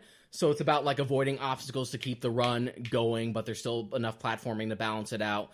And that's where it introduced the Hedgehog engine. So the game looked really good, but then the Werehog just bogs it down. Yeah. So not only is it just sort of like a Devil May Cry God of War derivative like ripoff thing, it doesn't even do it well, and every stage drags. A day stage in Sonic Unleashed usually goes on for maybe like 3 to 5 minutes. Yeah. Werehog stages go on from like 10 to 15, close to like 20 to like... The final stage, Eggman Land, in that game is like almost half an hour of Werehog shit, and it just overstays its welcome. Yeah. If it was just even in shorter bursts, like, oh, these are dumb, but they're like 5 minutes. Yeah, kind of. I would say the Spider-Man on PS4 segments, where it's like, I don't want to play as Mary Jane or Miles, but they're so short that I'm kind of like, yeah, you know. But like, the Werehog stages are like the bad Clone Wars episodes. You're just like, man, you can't even be bad, but you also have to be bad and stick 4 around. episodes You have long. to stick around for a while. Yeah, I mean, these games have always been, to me, they're some of the worst in the series, but they're also kind of one of the ones that I'm most curious, you know, like, it's like, they're so bad that you want to, like, try them, you know, like, but you don't at all, like, there's no reason to try the secret rings. There's just not. I've played Secret Rings. Like, the idea is there, but it just boils down to the controls are fucking terrible. Yeah, they're fucking awful. Like, I remember playing it on the Wii U. That's pretty much why Black Knight works. And being like, what the fuck? That's pretty much why Black Knight works a lot better, because it's like this weird storybook thing. We're like, what if the Arthurian legends retold with Sonic? It's Sonic with the sword, except the controls are actually competent, so you're just like, okay, I can function with this. Yeah. It's not great, but I can work with this. Now, so around 2010, we have all these bad games. You have 2010, where they decide they're going to save Sonic. I don't know if Sega just pumped money into Sonic or something, because you have, in 2 years, you have Sonic 4, Episode 1 come out. Which isn't great. But it is a return to form. If anything, it's very close to 2 and 3. It's like, it's not awesome, but at least it's close. It's 2 and 3 with like none of the heart and soul. Yeah. Like 4 was a breath of fresh air at the time just because the franchise was so low. Yes. But going back to it, it's just super bland. And then, literally the year later, we have what you said is one of your favorites, Sonic Generations. Generations was great. Like, and which I feel like this is like, you're like, holy shit, Sonic's doing it again. You know? Like, you're like, holy crap. So I remember when that was first advertised, it was like, okay, another 3D Sonic game. It's like, well, half of Unleashed was good. Colors was, in a way, a step in the right direction, but also a couple steps back. Yeah. What do we got now? And it's just like, okay, so it's a crossover game. It's like modern Sonic, and they're bringing classic Sonic back. I enjoyed this game. I didn't beat it, but I loved it. It's a contrast of like 2D and 3D, and it's an anniversary title, so we're going back to old stages and completely remaking them. So you get to go through like Green Hill Zone, completely remade with modern Sonic sensibilities. You're like, ooh. Even classic Sonic. Although he plays a lot like the classic like Sonic games, he still has his own like new innovations to modernize it. It's like, okay, so it's like we're going through like this greatest hits things where you're like remaking stages, and then even the new stages coming back from the games that people don't like are actually well done here. There's like 106 stage, except it's not completely broken, so it functions. It actually like, works. oh, wow, I can actually play this now. You're like, wow, that's nice. And then they complete, like, if we're talking the next 3D Sonic, they lose it. They lose it in the Wii U era. The problem with Generations is that it had the most polish. It was what it's what they had been attempting to do with Unleashed and Colors, except they trimmed out all the bullshit. The level design was great, and it was just fun to play and speedrun and stuff like that. Like, they nailed it. Even though that game has its own, like, bunch of cut content that you can tell they kind of rushed, but they managed to make it good. Yeah. The next one is Sonic Lost World, which is slightly tied to Sonic Boom. It's like a weird, like, they sort of give them the same aesthetic. It's more the same artists as Sonic Boom. I don't know if it's directly tied, but it's a similar feel. Yeah. Like, they go in for that, like, was this around the kids. It's 2013. This was it's around on the time Wii U the and cast 3DS. changed. No, the cast had changed after Colors. Yeah. That's another thing. Like, the cast is always, like, changing with the Sonic games. We had like Ryan Drummond voicing Sonic up until about Heroes, Then we had the 4Kids cast, the same cast that they brought on from For the show. because they had done Sonic X, so they just carried them over to the games. Nice. Which I hated. Yeah. For a while. Then I grew used to the cast, and Jason Griffith as Sonic I never liked for the longest time, and then he finally sort of came into his own with his last couple of games. Really? And then he was gone. No, he's gone. So it's like, oh, I finally like you now. I feel like you finally like warmed up to the role, and now you're gone. Yeah. And now we've had like the modern cast with like Roger Craig Smith as Sonic, and I don't mind him, but it's a very different voice for Sonic. Yeah. They try to make him sound like a little older. Yeah. Which I guess makes sense for like the modern design where he's like a little taller. Where he's taller. He looks like an older version of Yeah. Sonic. But my problem with Roger Craig Smith is that even to this day, even though he's been Sonic since Colors came out, every time I hear his voice, I still think of him as like, oh, the new Sonic. Yeah. And that's my problem. Instead of being like Sonic. Oh, that's Sonic. I'm like, oh yeah, it's still the new Sonic. Yeah, it's kind of funny because you're just like, I still. When I hear Sonic, there's a specific thing I'm hearing, you know, like, and if I don't hear it, it's like, ooh, Yeah. you know, like you're like, ooh. And then the last of the 3D Sonics, this is before we get into some weird fucking spin-offs. We have Lost World, and then we have the latest of the Sonic games. Oh no, Mania comes after this. Is Forces, and you Nope, even before that, Boom. we already discussed Forces. We didn't bring up Boom. Does Boom count? I mean, if we're bringing up 06, I mean, that's the main series. We got to talk about just joking. We got to talk about the other joking. worst game of all time in this franchise. Fuck me sideways. Yeah, that's no. So Boom was this weird project where they were sort of trying to make like a second universe of Sonic, not something that was necessarily trying to like replace the aesthetic or like these versions of the characters, but sort of like a sub-series. Yeah. Like an ultimate Spider-Man, if you will. And they had like thrown a lot at it. They like built lore for it. They like were throwing a lot at it. There was the TV show made as like a tie-in, which is actually done a lot better than the games have. Even the portable like spin-offs have done better than the main game. And so Sonic Boom there's Sonic Boom Rise of Lyric, and then Which is the main one. That's the and then infamous Sonic one. Boom Shattered Crystals, That's the portable and one. then Fire and Sonic Ice. Dash 2 Sonic Boom. What the fuck? Sorry, that's a mobile game. Never mind. Yeah, they don't matter. Sonic Boom Fire and Ice was on the 3DS. Yeah, that was like another 3DS one. Which cracked me up because Fire and Ice is just the title of that Spyro game that came out. Remember? There was Spyro Fire and Ice on Advance. Do you remember that? I mean, Advance to 3DS isn't just coming out, Frank. There's a few years in between. All right, fair enough. There's a lot of years in between those two. No, I'm not saying it just came out. I'm just saying it's the same title. Like, it's basically the same fucking thing. I remember seeing advertisements for that a lot. It would crack me up because there would be the stupid slogan, "What happens when you combine fire and ice?" And literally everyone was just like, lukewarm water. True. Yeah. Boom is not. I don't mind. People are obviously offended by Sonic wearing clothes for some reason, other than the shoes. I mean, it's literally just a bandana and people tape hate it. and like tapered People pants and shoes. hate it. Yeah, I didn't care. I didn't care. I really don't. Like, sure, he's going so fast. Clothes should not stay on him. That doesn't make any sense. But by that argument, his shoes would come off. yeah, so. exactly. Which you're just kind of like, Yeah. you know, like let it go, I guess. Sonic, the Boom games, I'm not against them. I'm not there for them. Yeah. You know? Like, I'm not gonna play them. Well, I mean, the main console game, like Rise of Lyric, is just bad, and that's a whole other story of just like the development hell that went through. Like, they had thrown a lot at it, but then like the company that made it decided to switch to a new engine, and they had trouble. The compatibility was an issue, so they had to like start over on like all of their work, but then they had to meet their deadline. So like, oh god, that's a whole like, so Rise of Lyric has like its own story. Yeah, you're like, ew.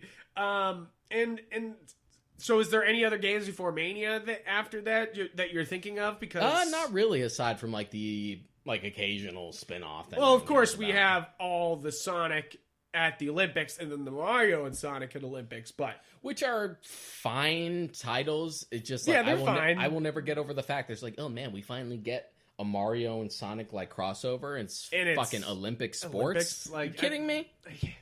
And especially, I feel like it's one of those things where, yes, you bring in Sonic, but Sonic competing in any Olympic game seems unfair. Yeah. Like, that's my whole thing here. Like, is that Mario doing a bunch of different activities with his friends, as weird as it is, it always kind of makes sense, because what is Mario other than a really good jumper? You know, like sometimes he eats a mushroom, shoots fire. He's not a superpowered dude. You could argue, not like fucking Sonic the Hedgehog. You can argue he has like some feasible strength, just given like the jumps can break like blocks and stuff. Yeah, he can jump and punch a brick out of the air. That's pretty fucking strong. So that implies like he has some form of like maybe super strength or something. Yeah. But aside from that, just the sheer versatility alone, you're being just able like, to pick up Bowser and twirl him around. Yeah. Unless Bowser weighs nothing, which I doubt. 100-meter dash of Mario versus Sonic. Oh yeah, I wonder who's gonna win. Yeah, who's gonna win it? Yeah, it's stupid. Like having the Flash in something like this, you'd be like, why wouldn't he just win every fucking competition in this? You know, like it's just one of those things where you're like, what? Why? It's more or less the excuse for like every Sonic racing game past Sonic R being like, why are they all driving cars? Just like, well, really, Sonic is the fastest one, so we got to level the playing field, I guess. Yeah, and so the racing games, there's some good here. You know, like there's some good ones. Was the only game to try and attempt that, like, it's a racing game and they're all on foot. Yes. But it was dumb. It was unpolished and clunky. Yep. Drift were the two, like, racing games on the Game Gear. They kind of just played, like, the pole position they're games. the originals. Yeah, they're the originals, 1994. And then, after that, not really much until you got to Sonic and Sega All-Stars Racing. Yeah, which, I would say. Surprisingly, was actually really good. It's a solid game. Yeah. It's good, and like you said earlier, Mario Kart went, that's cool. That's mine now. Yeah, especially for Transform, because that was the one that introduced the gimmick of just like, okay, we're going to have different elements. If the car goes into like a riverbed, it's going to transform into a boat. It's going to transform into a plane. It's going to turn to like an anti-grav vehicle. And Mario Kart took one look at that. It's just like, yo, that's dope. Yo, I'm taking that. Yo, you mind if I take that? I haven't Can I copy your homework? Yeah, but just make sure it looks different.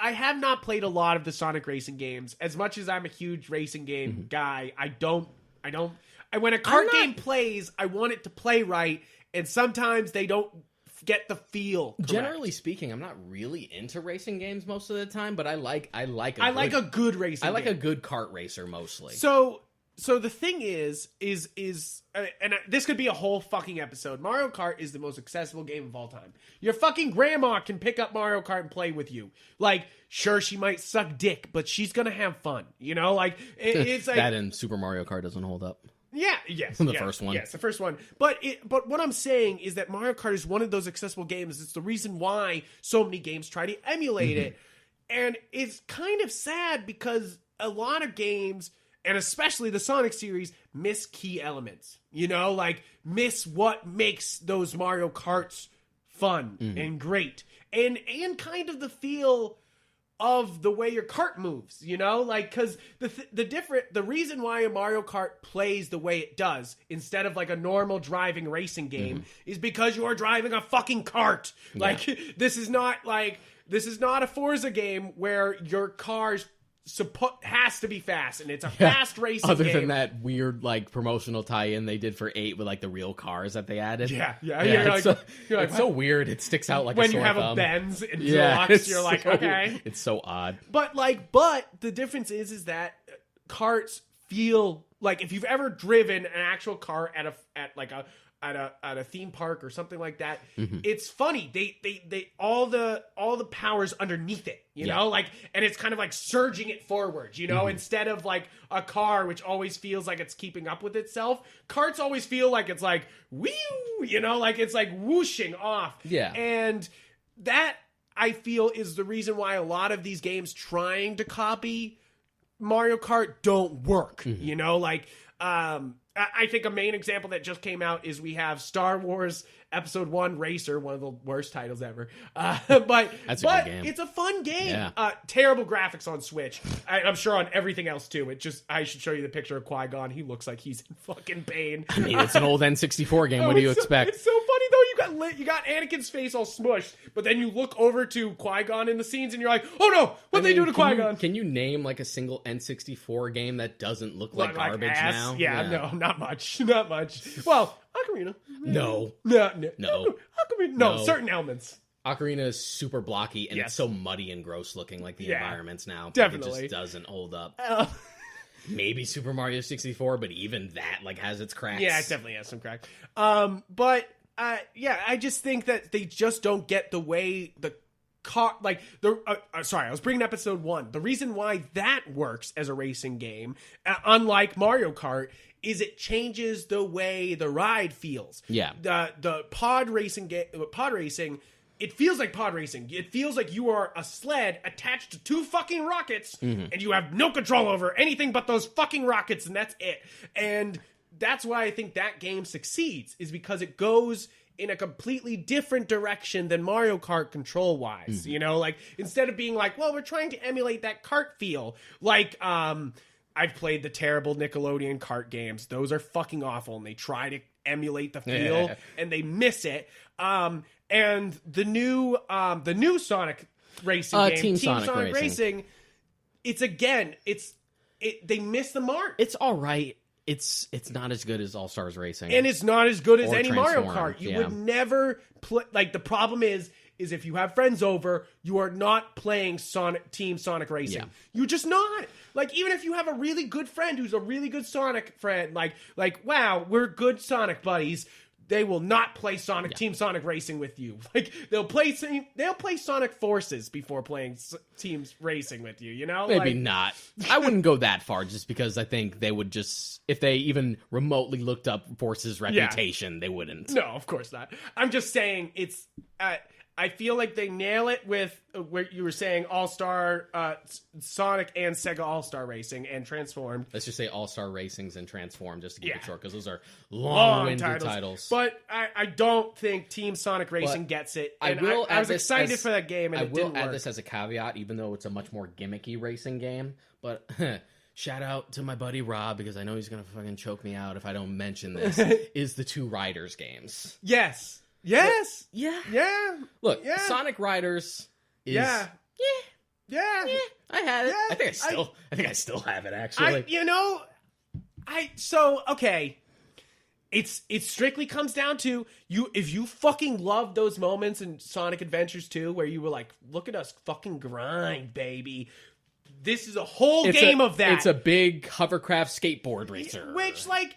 You know what? As a kid, I loved it. I thought it was fun. I thought it was, cool. I grind all over the place, Yeah.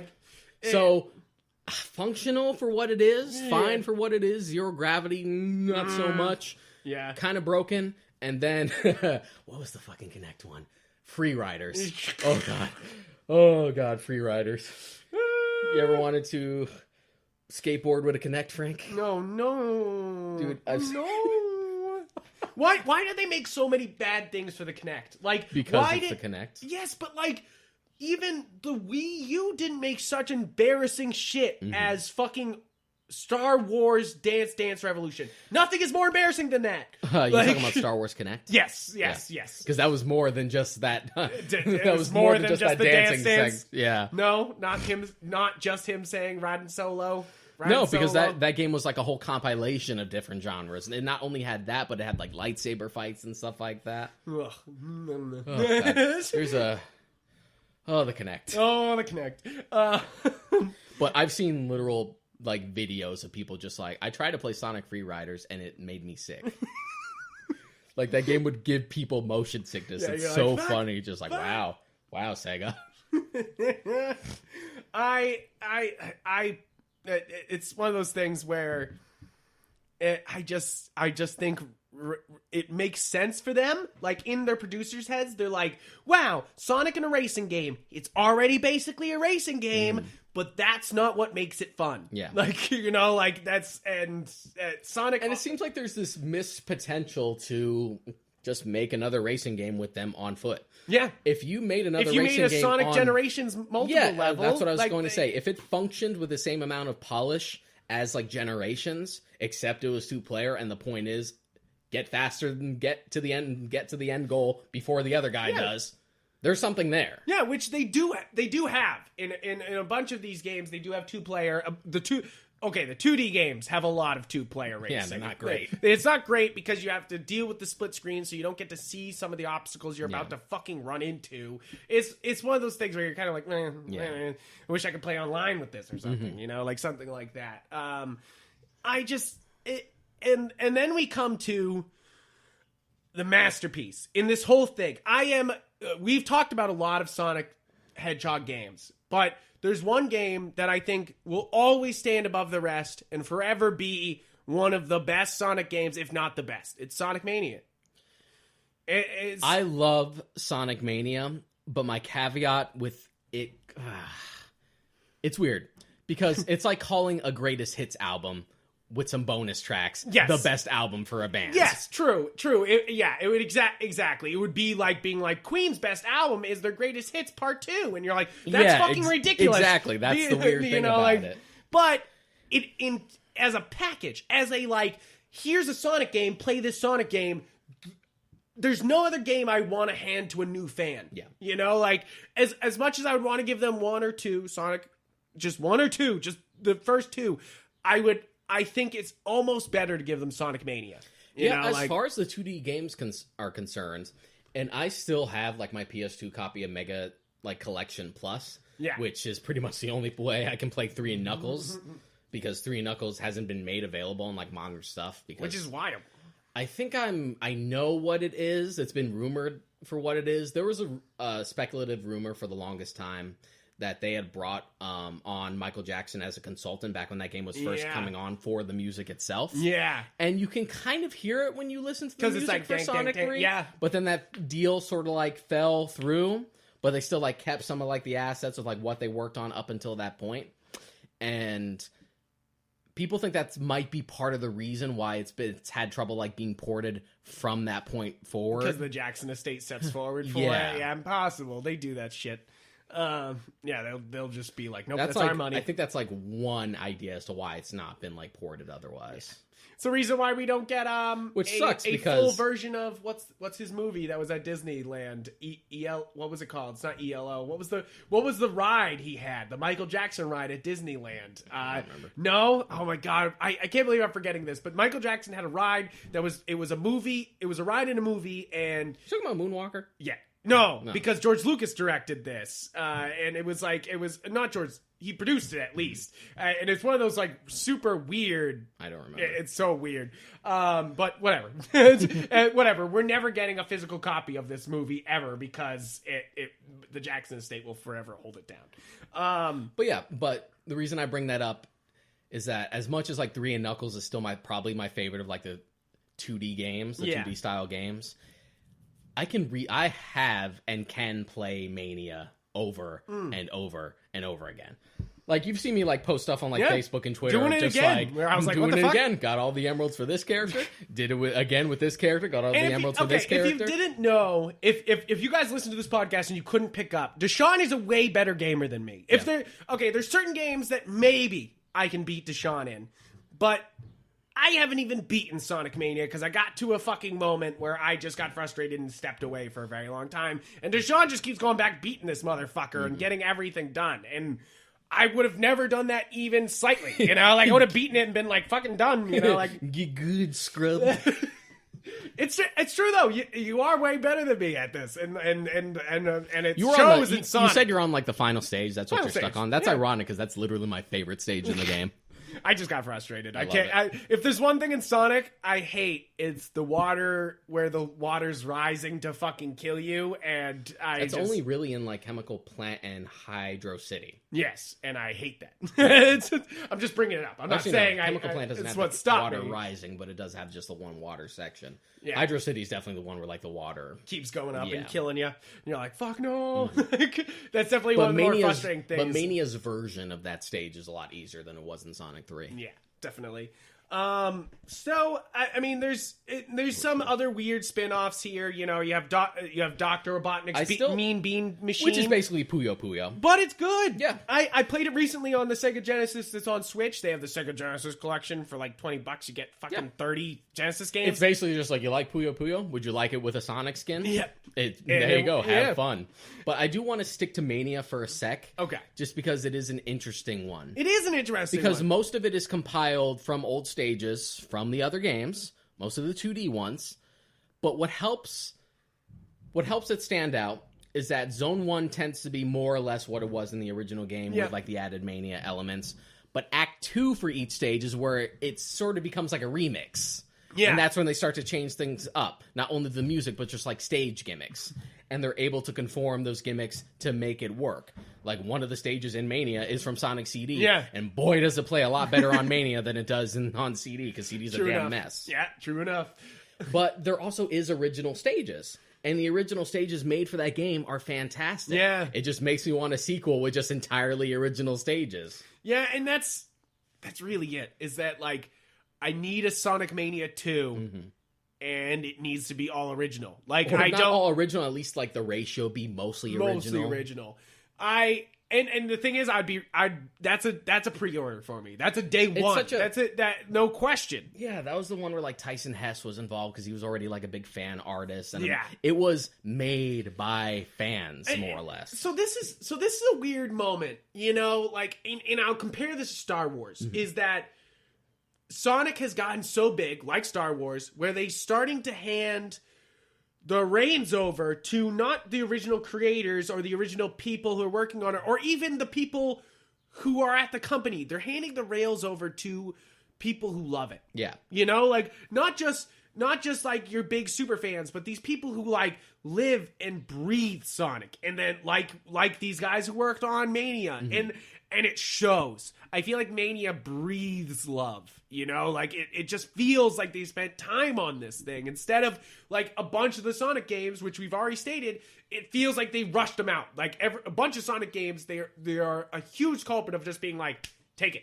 Take this Sonic game. I don't care. It's not done. I don't give a fuck. Like, and Sonic Mania feels like they spent the time, you know? Like, and not only with you know, like with level design and making the graphics, but music. The music in Sonic Mania. The music is incredible. It's like incredible. It just oozes just love right from that opening. If there's a cutscene. vinyl I want, it's the Sonic Mania vinyl. The Sonic Mania vinyl, first off, is beautiful. Second off, it's full of great stuff, and you're just like, holy hell. There's just so much fan love to it. It tends to be like the favorite stages. The new stages are great. The gimmicks are cool. It feels like a natural progression. It's more of a Sonic 4 than the actual Sonic 4 was. Yeah. And even stuff that only really hardcore fans, like maybe me, would give a fuck about, like bringing back Mighty and Ray. Yeah, you're like, oh. Mighty the Armadillo and Ray, who have been like missing in action for years. Forever. You're like, okay. See, what's funny about that is Ray, for me, was a huge comic book character. Because he was like, he was big in the Archie comics. Yeah. Like, and I remember being like, when I saw him in Mania, I was like, ha-ha! Like, I was like, yes, there he is. And not only are they brought back, but they're not just like reskins of Sonic and Tails. They have their own gimmicks. Mighty's is more or less that like he has a defense against spikes. Yeah. So it's basically playing the game on the easiest mode. And Ray basically has the cape. It's mostly playing Funky Kong. It's basically a Funky Kong mode. That's even easier. Yeah, right.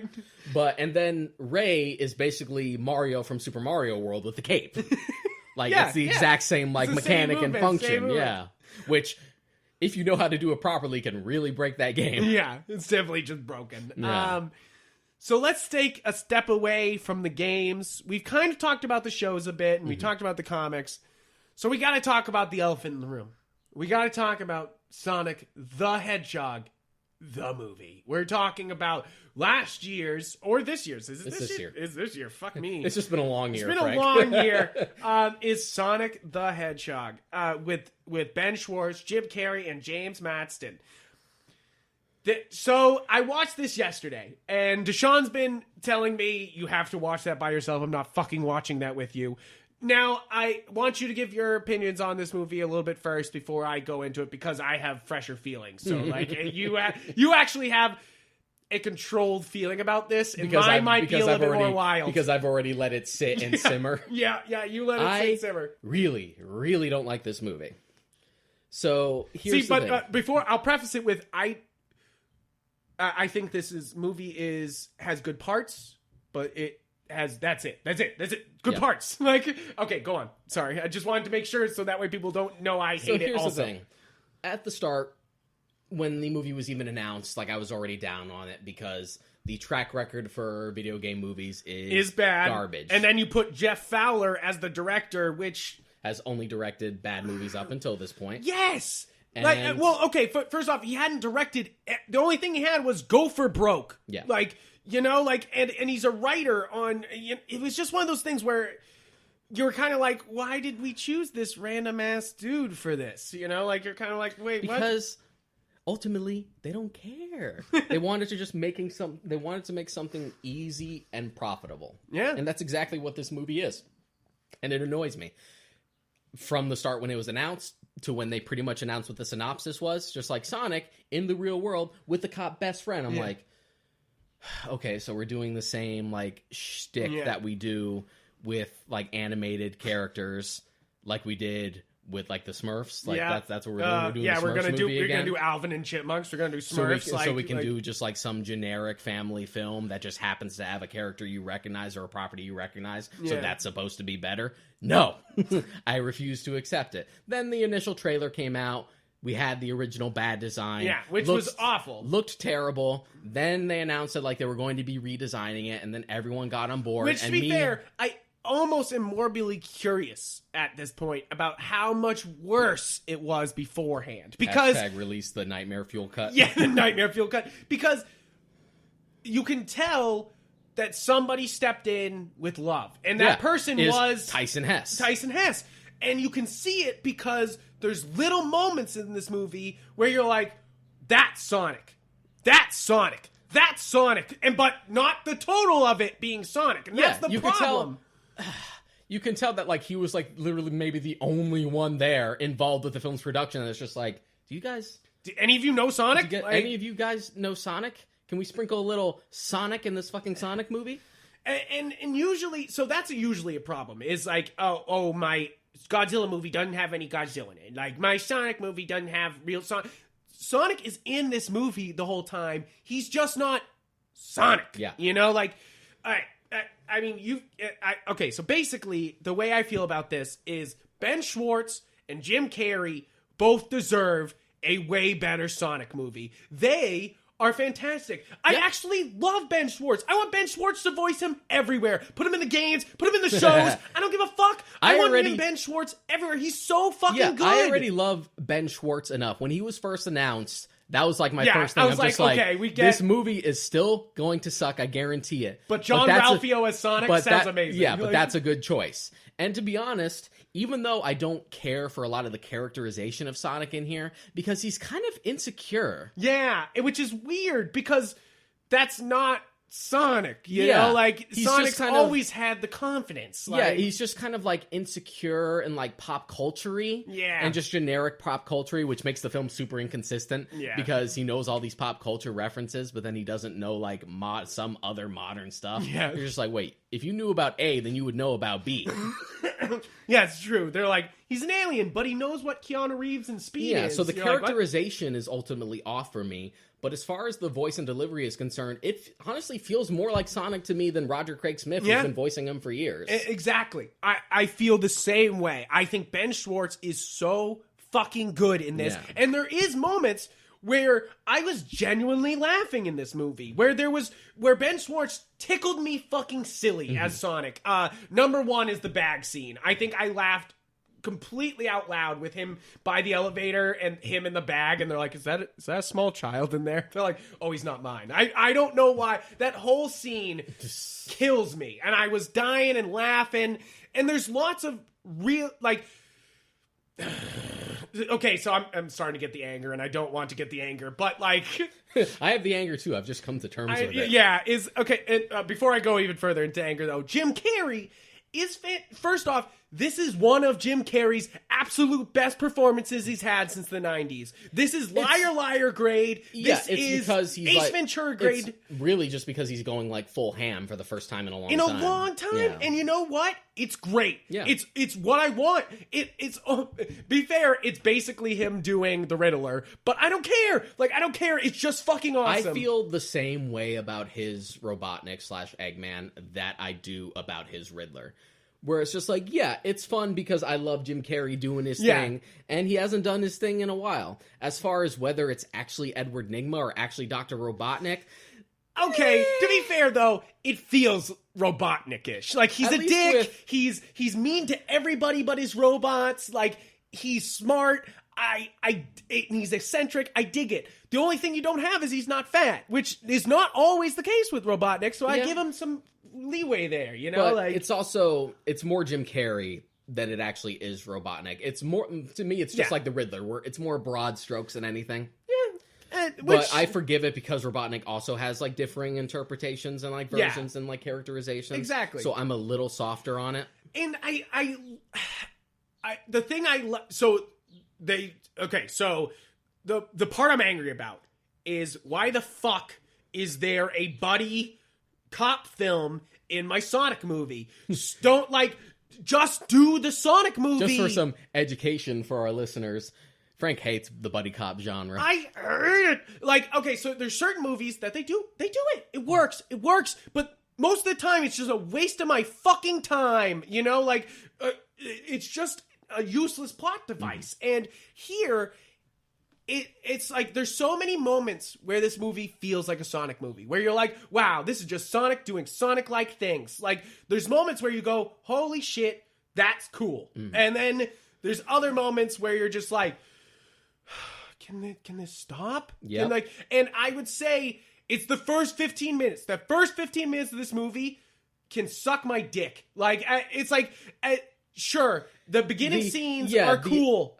Sure. I was, aside from some moments here and there, I kind of checked out the moment we got a Mobius. I don't care about the long claw stuff, but just him running through what's obviously Green Hill Zone, that's cool. Seeing the actual world, then bringing in the echidnas, and they're the tribal echidnas from Sonic Adventure 1, and I'm like, this whole movie should have just taken place in its own world. I would have accepted it if it was just completely animated and maybe Jim Carrey was the only real actor there. Or even if you did the reverse plot where James Marsden's a cop and he gets transported to Sonic's world. Ugh! That just makes me angry. You don't need to do the Sonic in the real world. There's a little bit of compromise I'm willing to accept, but you've taken it all out. Why do we need a generic road trip movie with Sonic? The problem with the whole beginning thing is, first off, you have Sonic leaving his planet as a baby, so he makes none of the friends he's supposed to. Yeah. So you have that cool moment at the end where Tails shows up, which, spoiler alert, but fuck it, because you know that's gonna happen, is Tails shows up at the end, just as a tease to the next movie, which, to be fair, that moment is better than the entirety of the movie. Just having Tails fly off screen and then come back up made me erect. Tails, but that's the problem. Yeah, Tails is actually really well realized for a design. And voice wise, it's fantastic. It's so Tails. It's actually the same voice actress we've had. Exactly. I was so when I say erect, I'm not exaggerating. I was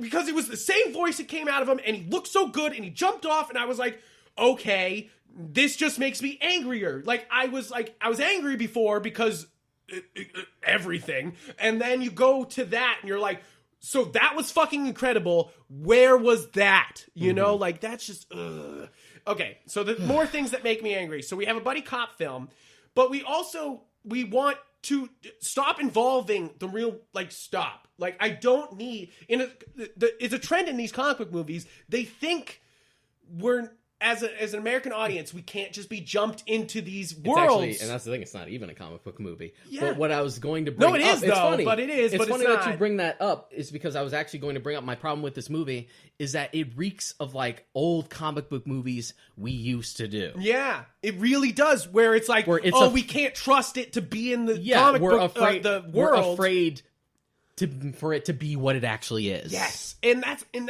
that's what made me so endlessly angry about this movie, is that it has everything to be a true Sonic movie, and it just falls on its face constantly. Oh God, it frustrates me to no end, because I don't like any video game movie up until this point. I don't even really care for Detective Pikachu.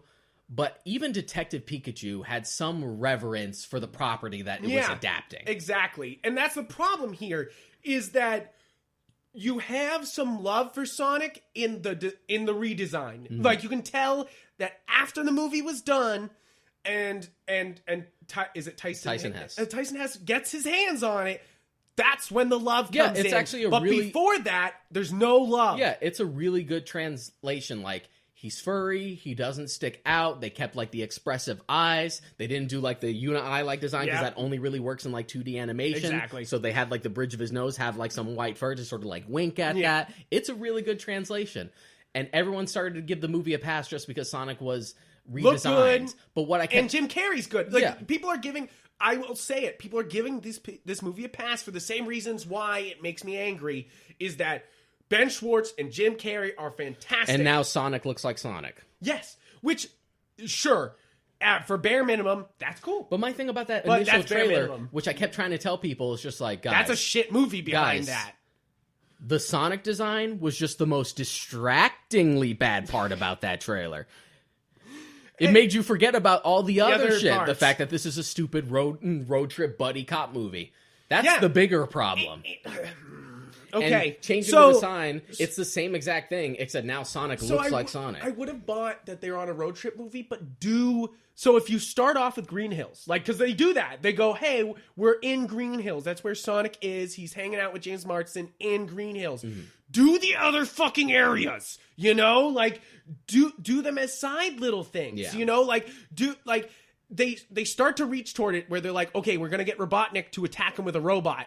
But they don't do any robot with personality, which would have been Sonic-like, you know? Yeah, like, or they don't even do, like, the flickies being in the animal. Yeah. Like, the animals being in the robots or anything like that. Which, okay, fine. Sure, he's not powering it with fucking animals. Like, he's not... Like, because that would have made him a little bit more sinister, you know? Like, I think that would have been better. But I think... See, the thing is, it's all the hope, you know? Like, it's like The Force Awakens, where it's like, all this is a hope. Because he could go to this mushroom planet, realize that he needs to, like, capture animals to make them work for his robots, and, like, that's what they need to. That's my being a good ideas. Though that isn't what actually happened. That's sure, and a lot of the reception for this film is just like, it's fine for what it is, but, it seems like they're going to be more faithful in the sequel. It's like, well, why couldn't they just done it right off the bat? And that's what really drives me nuts, is that I never, in this entire plot, I never need James Matheson. He doesn't... whatever, I don't give a fuck. He doesn't need to be in this movie. If we're looking at the structure of the film, we have Sonic, our hero, and he needs to... basically, James Marsden's character creates the problem and ends the problem. He is the problem. He's the villain. If Dr. Robotnik just, like, gets in the way, but James Marsden is a fucking villain here. Like, you know, he starts the problem, he like, kind of fucks Sonic over all the way to there, and for some reason, he just doesn't tell Sonic how to get to San Francisco. Like, they do it right away. They're like, oh, he ran into the Pacific, so he could do this. Yeah. You know? And that moment, instead of explaining the plot to me, made me furious. Well, you know, like... we wouldn't have a movie, Frank. I mean, we could have a movie, but we wouldn't have an easy cash grab movie. Exactly. And that's the main problem. This movie feels... We wouldn't have been able like to a cash grab more than a Sonic movie. And the thing is, if you did the Sonic movie, you would get more cash. If you all the Sonic fans in the world came out and went, this is the fucking shit, man, so it would have worked instead of this, where we get a bunch of Sonic fans being like, and you have a bunch of people being like, yeah, it's cool because they've listened to us and they did our demands, instead of the actual fans liking it. We should support it because they went out of their way to redesign it. See, and then they ended up bankrupting the company that redesigned them in the first place because of the crunch time. We should, we could have a whole podcast about that, because it is super fucked up that okay, so it's one thing to go back and rework on a movie. Like, that's gonna happen. That happens all the time. It can improve a movie or completely sink it. Suicide Squad completely sunk, like, with its reshoots, and Justice League completely sunk with their reshoots. And it's not but sometimes it can be a really good thing, you know, to finish it off. And I just think that this movie, going back to re-edit it doesn't save much, you know. No, it really doesn't. It doesn't. It's a bad movie with a good skin. You know, like, this is not, and that's what makes me so furious. At first I finished the movie and I remember sitting there being like, it's fun. Like, at least the final scene felt like a Sonic fight, you know, like, at least there. But then you think about it for 2 seconds and you're like, so he couldn't do the giant ball thing. He could only do it when he's angry, or when he's got to protect his friends. You're like, okay. It's one of those things where the whole movie starts to be like, what, Yeah.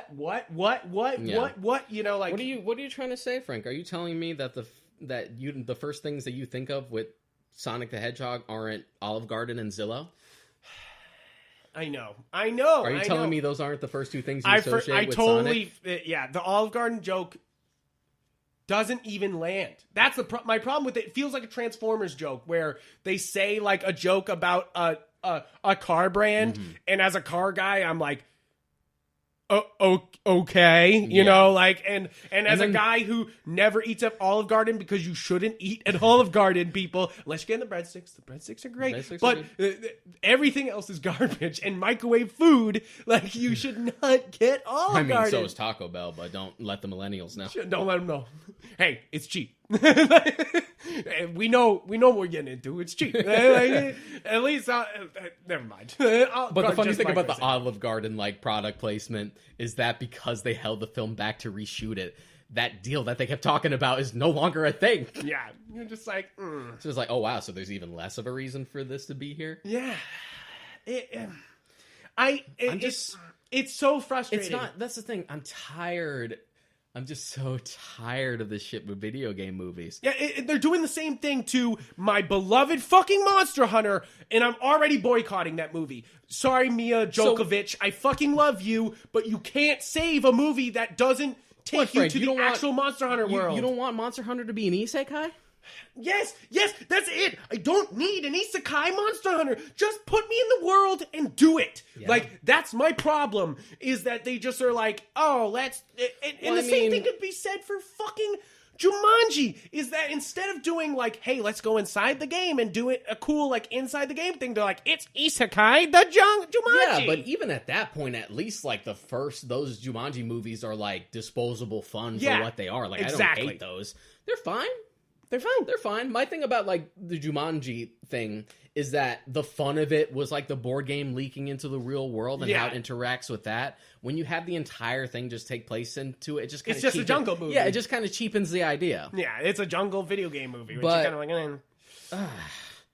I get really mad at, like, the complacency surrounding this movie. Yeah. I have friends who don't necessarily, like...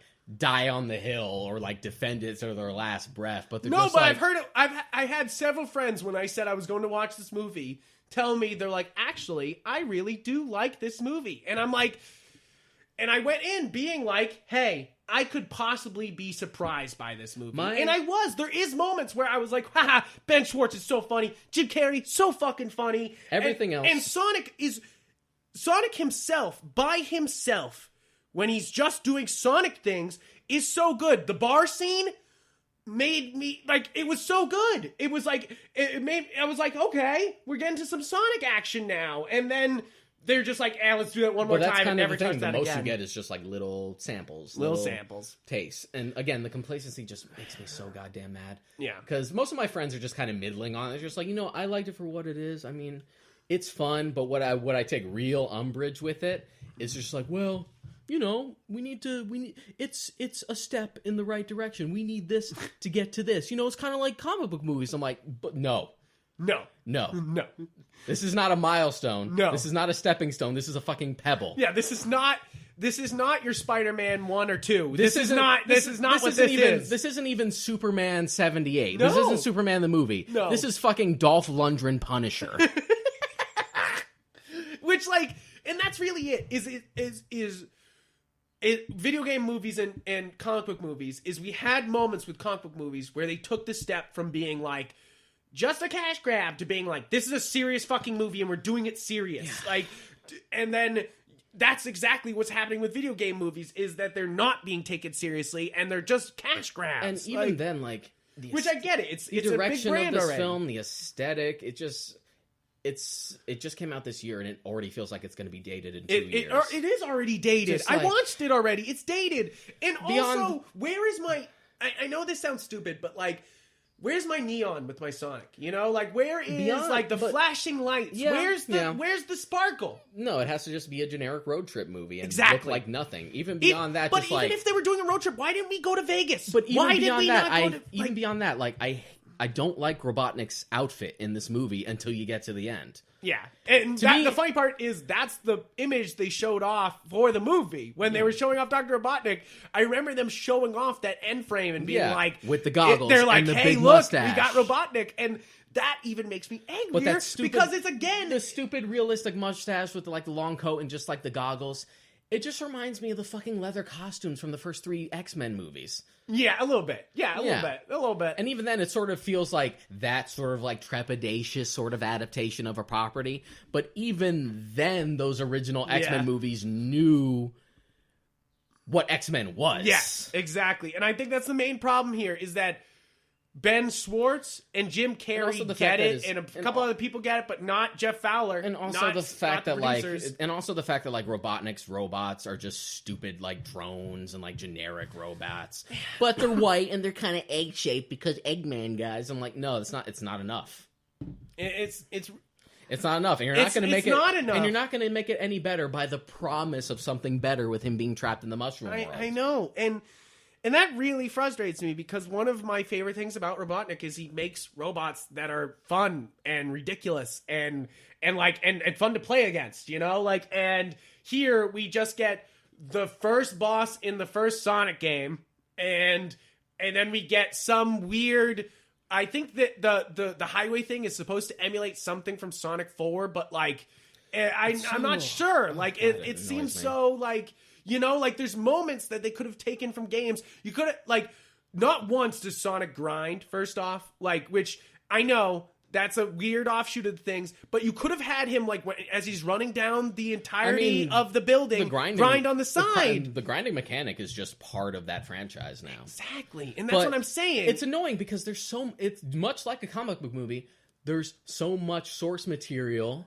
for what you could potentially do, even if you want to go with a different direction for Sonic. There's so many different variations of the character that you could pull from this. You could pull from this. You could pull from this. Instead, you decide to pull from neither, and instead just do this generic crap. Let me take this movie. But let me take a moment to be okay, we're sounding like fanboys. Now let's take out the whole fanboy of this.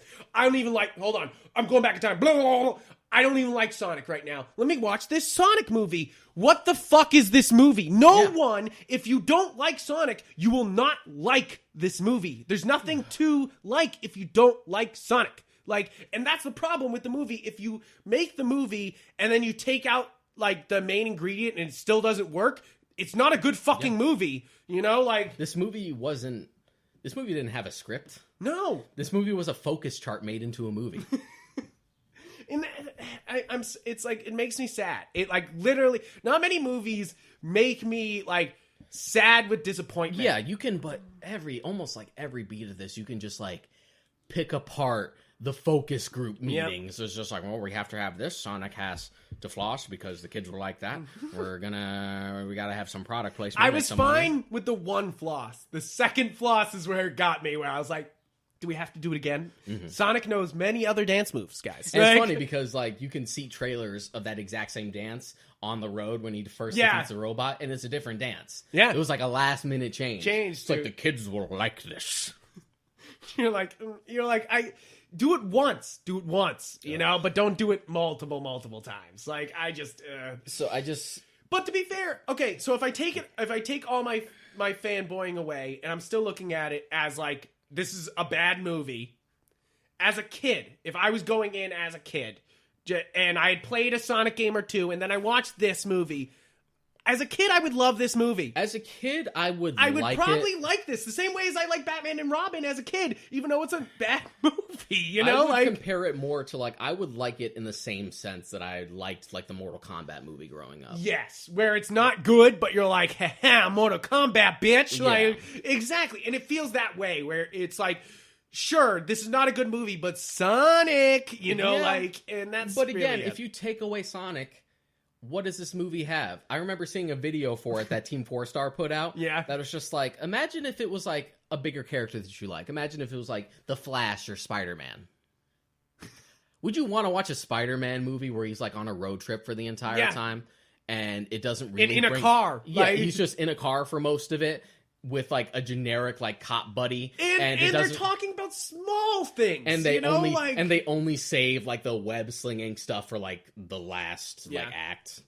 Yeah, would you be happy with that? And the same thing. Okay, so why is it okay that it's with Sonic? Far From Home is a good example of, sure, this is a road trip movie with Spider-Man, but they sprinkle in the Spider-Man action and the Spider-Man universe to be like, it's still a Spider-Man movie. Far From Home is more an attempt to like shake it up. Yeah. Just like we've seen New York a bunch of times. What if we did one where it was like out of the country? I don't need you to shake up the Sonic franchise. Just give me a Sonic movie. Yeah. That's basically my review of this movie. Give me my Sonic movie, not this. Yeah, this isn't even something for them to try and shake up the franchise. It's literally just a studio being like, make it easy and marketable. Yeah. And it's so frustrating, and I'm sure James Marsden is kind of sick of it. He's in a lot of movies where he's just with a CGI character. Poor James Marsden. James Marsden is a good actor, but he's in shit all the time. I would say he's actually a really good actor. Yeah. There's some movies where James Marsden really stands out, like and he does a good job, and you're kind of like, good job, James Marsden. But then for every one of those, he's famous for, of course, Hairspray, X-Men, and Enchanted, like it's like, and sure, those are good movies, but he's not good in them. Yeah. I mean, to be Hairspray, he's pretty fucking funny as Corny Collins. It's like the sad part is I'm happy to see James Marsden in a movie. I always am. I'm like, hey, it's James Marsden. He's a good actor, but he's in shit. Like, he's just in so many bad movies. Like Hop. Like, why Hop? Why Hop? I guess he must have loved it because he ended up just doing it again. Doing it once more.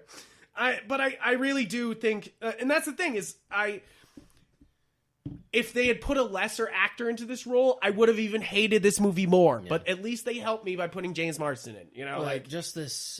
Just this like paint by numbers, copy and paste. This movie could have been anything, and you could have pasted almost any other character, and it would still play almost the exact same way. Okay, another offensive thing. But it happens to have Sonic in it, so I guess I'm supposed to be happy with it. Right, I'm supposed to be. It's kind of like if you were saying that about the Mario Brothers movie, which no one would say that about the Mario fucking Brothers movie. Yeah, and it's the exact same problem. But at the end of the day, it's just one of those things where like this movie is bad. But it's going to be so, like, empty that it just kind of appeals to, like, general audiences. Yeah. Like, it's fun, bring your kids to it. That it just surrounds the complacency of it. It's just like, yeah, but the landscape of video game movies is, the bar is so fucking low that anything even mildly mediocre feels like genius. Okay, so I was going to say, the other thing that bothers me about this movie, and it's something we talked about earlier, is I love Sonic the Hedgehog music. I will literally listen to a chiptune soundtrack that's all just like Sonic the Hedgehog remixes or just the original stuff. I will just listen to it. It's one of my favorite chiptunes. I have a bunch of like the actual like albums from each game, from like classic to adventure on my iPod. It's good. Yeah. It's good. And so the lack of using any of that music in the movie makes me furious. Like, fuck! Like, they spent more time trying to get the ring sound in that movie than they did any of his soundtrack. They play the soundtrack at the end and the beginning, and that's it. And you know what? That's fucking infuriating. Mm-hmm. Like, there's so many good Sonic the Hedgehog tracks. Why did we change it? It's just so weird because there are so much worse movies. Even just make it orchestrated and I'm fine. There were like worse movies and even like worse adaptations. Yes, but nothing makes me angrier than this. And you made the comparison to like Transformers. All the Transformers movies are bad.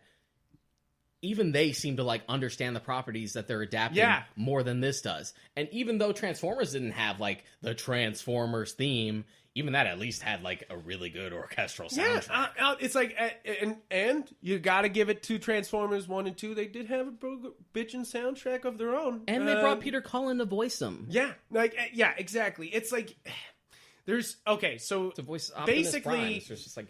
Don't waste your time watching this, especially if you're a Sonic the Hedgehog fan. I put this off for so long and finally saw it, and it just made me angry. And in a really sad way, too. Not often do I watch movies and I come out angry, not often. Like, it is definitely not. And then to go from angry to sad is my problem here, Like, I went from being like, fuck, what the fuck did they do here, to being like, you know, like why? We're still. It's like Venom. Venom's a similar way where you're like, so there's parts of this that work. Tom Hardy, fantastic. That Venom voice, fucking great. Venom looks good. Mm-hmm. Rest of this movie, what the fuck am I looking at? You know, like, and yeah, I mean, I'm not excited for Carnage or whatever they're going to call it. I mean, I'm excited for Carnage. I'm excited for Woody Harrelson as Carnage, but that's not what I'm going to get. I think it's called Venom. Let There Be Carnage. Let there, or something, something like that. Because it's got to be a long but it's title all like it's all Spider-Man. like baby steps. Like rule of averages. Eventually, we'll fucking get a good one of these. Yeah, a good video game movie will come. It's not going to be Monster Hunter. And there still hasn't been one yet. And don't you guys come at me with your Mortal Kombat bullshit. Mortal Kombat's not good either. It's not. Yeah, it's not good. I mean, it's fun. It's fun. You know, like the most we've had in terms of like good video game adaptations has been like we got Castlevania. We got some decent shows. If we're gonna talk probably the best adapted video game anything, it's Castlevania. The Castlevania Netflix show. That And to be shit's honest, bitchin'. that Cuphead show that's coming too looks really good. Really good. I know. I was like, I'm one of those guys that bought Cuphead and can't beat like 2 levels in the game, but I'm head over heels for this show idea. And Sonic's had a bunch of shows of varying quality. Yeah. So I guess we can sort of get it right as far as a TV show is concerned, but like a live action film, it's like the work is already done. Yeah. It's frustrating. Like the stories are already established. All you need to do is just make sure you translate it. Yeah, and I think that's why a lot of people get frustrated with comic book movies, because they go, well, there's 75 years of Batman, what the fuck are you doing? You know, like, what are you fucking around about? There's tons of stories to cover. But again, and we'll get to this at some point, this is an adaptation process, and it's hard, but also you actually have to adapt it to be an adaptation, you know? Like, and that's my problem with this Sonic game, is they took, like, sprinklings of what Sonic was, and they were just, like, run with it. You look at something like the Nolan trilogy, which is very much its own take on Batman. But it takes trying this to ground story it. and this story, Nightfall. Taking these elements that all make Batman work. Batman Begins, it's more or less an adaptation of Year One, with other stuff sprinkled in. Yep. The Dark Knight has a little bit of Killing Joke. It has a little bit of Long Halloween. Yep. The Dark Knight Rises, like, it's basically Nightfall, Dark Knight Returns, and No Man's Land, all in a blender. Man. It's like, but it still pulls. It still knows what it's taking from.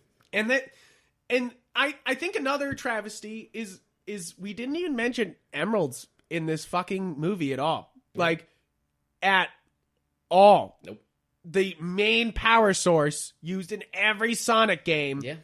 We don't mention. Yeah, even Sonic 1. At all. Even Sonic 1, even though it didn't have Super Sonic, because that wasn't introduced until 2, the Emeralds were still there. Yeah. And they were still, like, the main thing Eggman was after. Okay, so number one thing, as we're going to have to wrap this up, but is like, if you name the next one, if the next one is not named Sonic and Tails, I will fucking kill somebody. It might be myself. I know, I kind of had a bad feeling they're going to call it like Sonic and the Chaos Emeralds or something, instead of Sonic and Tails, which is all I need for a title, and walk away. Tails' involvement and the title is the least of my worries for a sequel to this. No, absolutely. I'm excited for that. I'm excited for Tails. It's what frustrated about the movie is I wanted more Sonic universe, and it wasn't there, and it didn't even touch that universe. You know, why did we talk about a mushroom planet instead of some other planet in the Sonic universe? Which, if you've read the comics, you know there's fuckloads of them. Yeah, like, or even just the games on their own, like this weird mushroom planet, which is definitely not Mushroom Hill. No, it's not. Definitely not Mushroom Hill. No. I love Mushroom Hill. Like, and that's it's like, sure, it's a funny joke in the same way that Rick going to the fucking fart planet is a funny joke, you know? Like, it's initially a good joke, but to have it as a plot point is stupid. You know, like, just use a fucking level from the game. God damn it. And I hope because I know they're putting all their eggs in one basket with Jim Carrey as Robotnik. I hope you can actually get him back, because Jim Carrey is pretty famous for not liking to do sequels. What I heard even when is he approached them for this because his daughter was super into Sonic as a kid. And it's kind of like, Robin Williams and Zelda is that like he wanted to be involved with these projects because it meant something to his kid, you Fair know, enough. like the 3DS commercial. Just because like Jim Robin Carrey Williams. is pretty famous for not liking doing sequels. Yeah, and which I don't blame him because Yeah. he did Dumb and Dumber, and that didn't he just, even fucking. He just says he doesn't really like to play the same character twice. Yeah, and to be fair to him though, he will not be playing the same Dr. Robotnik he played in this first one in the second one, which I'm sure will be the fun of it for him. But that explains why we have the sequels he's done. We really only got an Ace Ventura sequel, and a Dumb and Dumber sequel. That's early on in his career too. Literally, the only sequel I wanted from you was The Mask. It's the only sequel Son I of wanted. Mask is only terrible. one I wanted. It's fucking terrible. That's what I mean. The only sequel I wanted him to do was a Mask sequel, not what we eventually ended up getting. Okay. So, I mean, we could probably keep going about the Sonic the Hedgehog movie, but you basically you're get it. fresh off of it. I'm fresh off. You're fresh so off of it. I got lots of issues. I had my like rants with it while I was watching it. And I like sound like the first week was just vitriol. Yeah. And like if it would get brought up like in my Discord, if anyone even remotely defended a thing about it, it was like I was on the attack. and I'm definitely not going to tear you apart for liking this movie. I can see why you liked it. It's the same reason why I am so angry about it. You know, like the same reasons you enjoyed it is the same reasons why I'm like, fuck, that makes me angry. You know, like, and that's really it. It's like, you didn't take it far enough, and I'm sick of it. And I think that Sonic feels like it should be the last movie that doesn't take it that far. And it sure won't be. Like, it sure the fuck won't be. Like, if we ever get a Mario game, it's absolutely going to be in real life, and I'm going to... You mean a Mario movie? Yeah. We're getting one. It's in development by Illumination, which... The guys behind Secret Pets, Life of Secret Pets 2. The guys behind the Minions? Yes, I know. Despicable I was Me? trying to make a terrible off joke. You excited, Frank? No. Are you excited? No, because Are if you there's excited, anything Frank?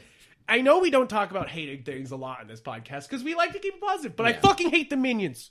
So do I. You Karen piece of shit. I've never even seen Despicable Me. You've Really? seen it. I've seen it. It's not funny. It's not funny. I laughed at it. It's fluffy, and that's it. That's it. Hate the Minions so much that I just don't want to watch the movie. Yeah, no, because you won't. of them. You won't. Because you of won't. them. It will make you furious. I will someday probably get poetic retribution where I'll have a kid who will really love Despicable Me and I'll have to watch them all. But I fucking don't care. But Minions suck. It's a shame because an animated Mario movie, I think, is definitely the right way to go. Oh, yeah. But from them? No, not from Illumination. Maybe we'll get lucky and it'll be like a Blue Sky situation where Blue Sky only makes like shit movies. Yeah.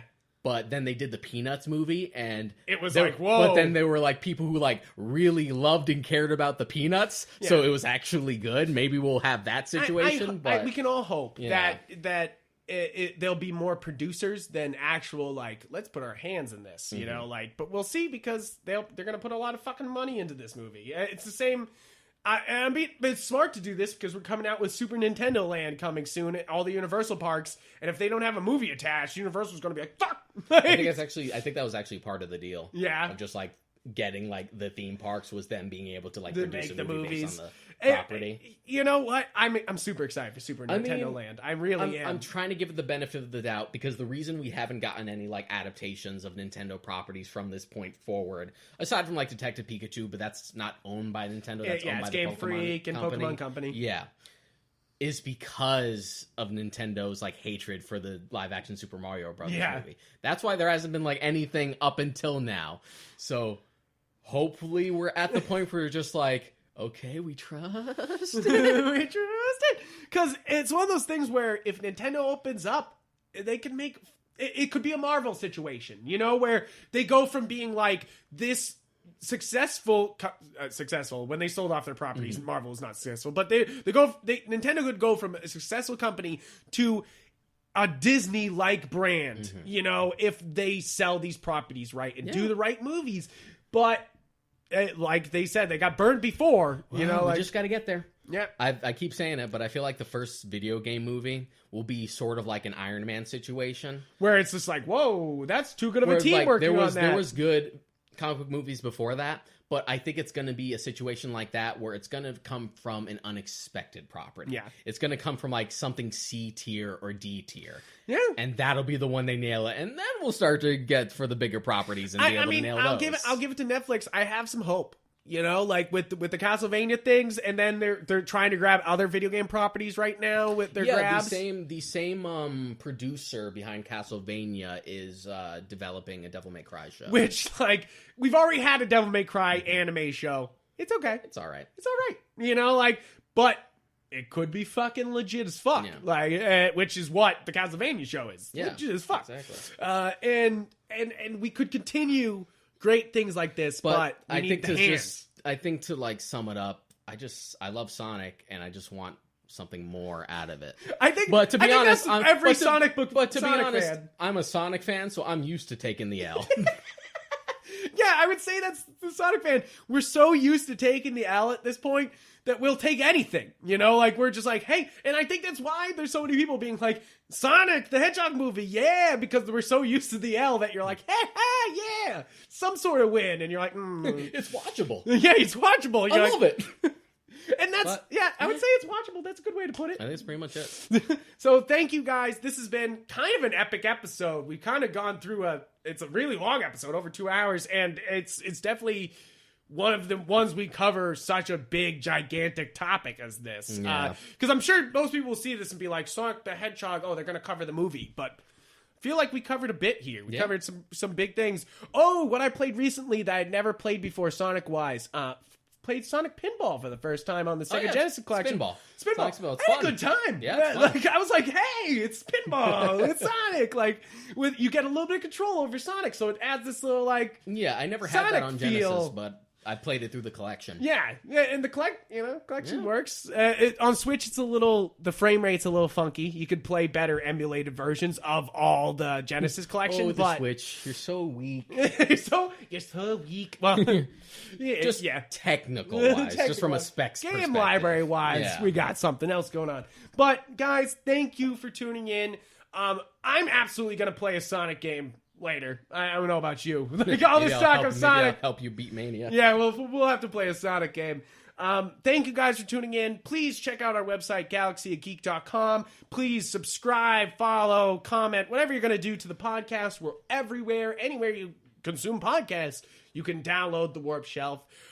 Please comment. Tweet at us.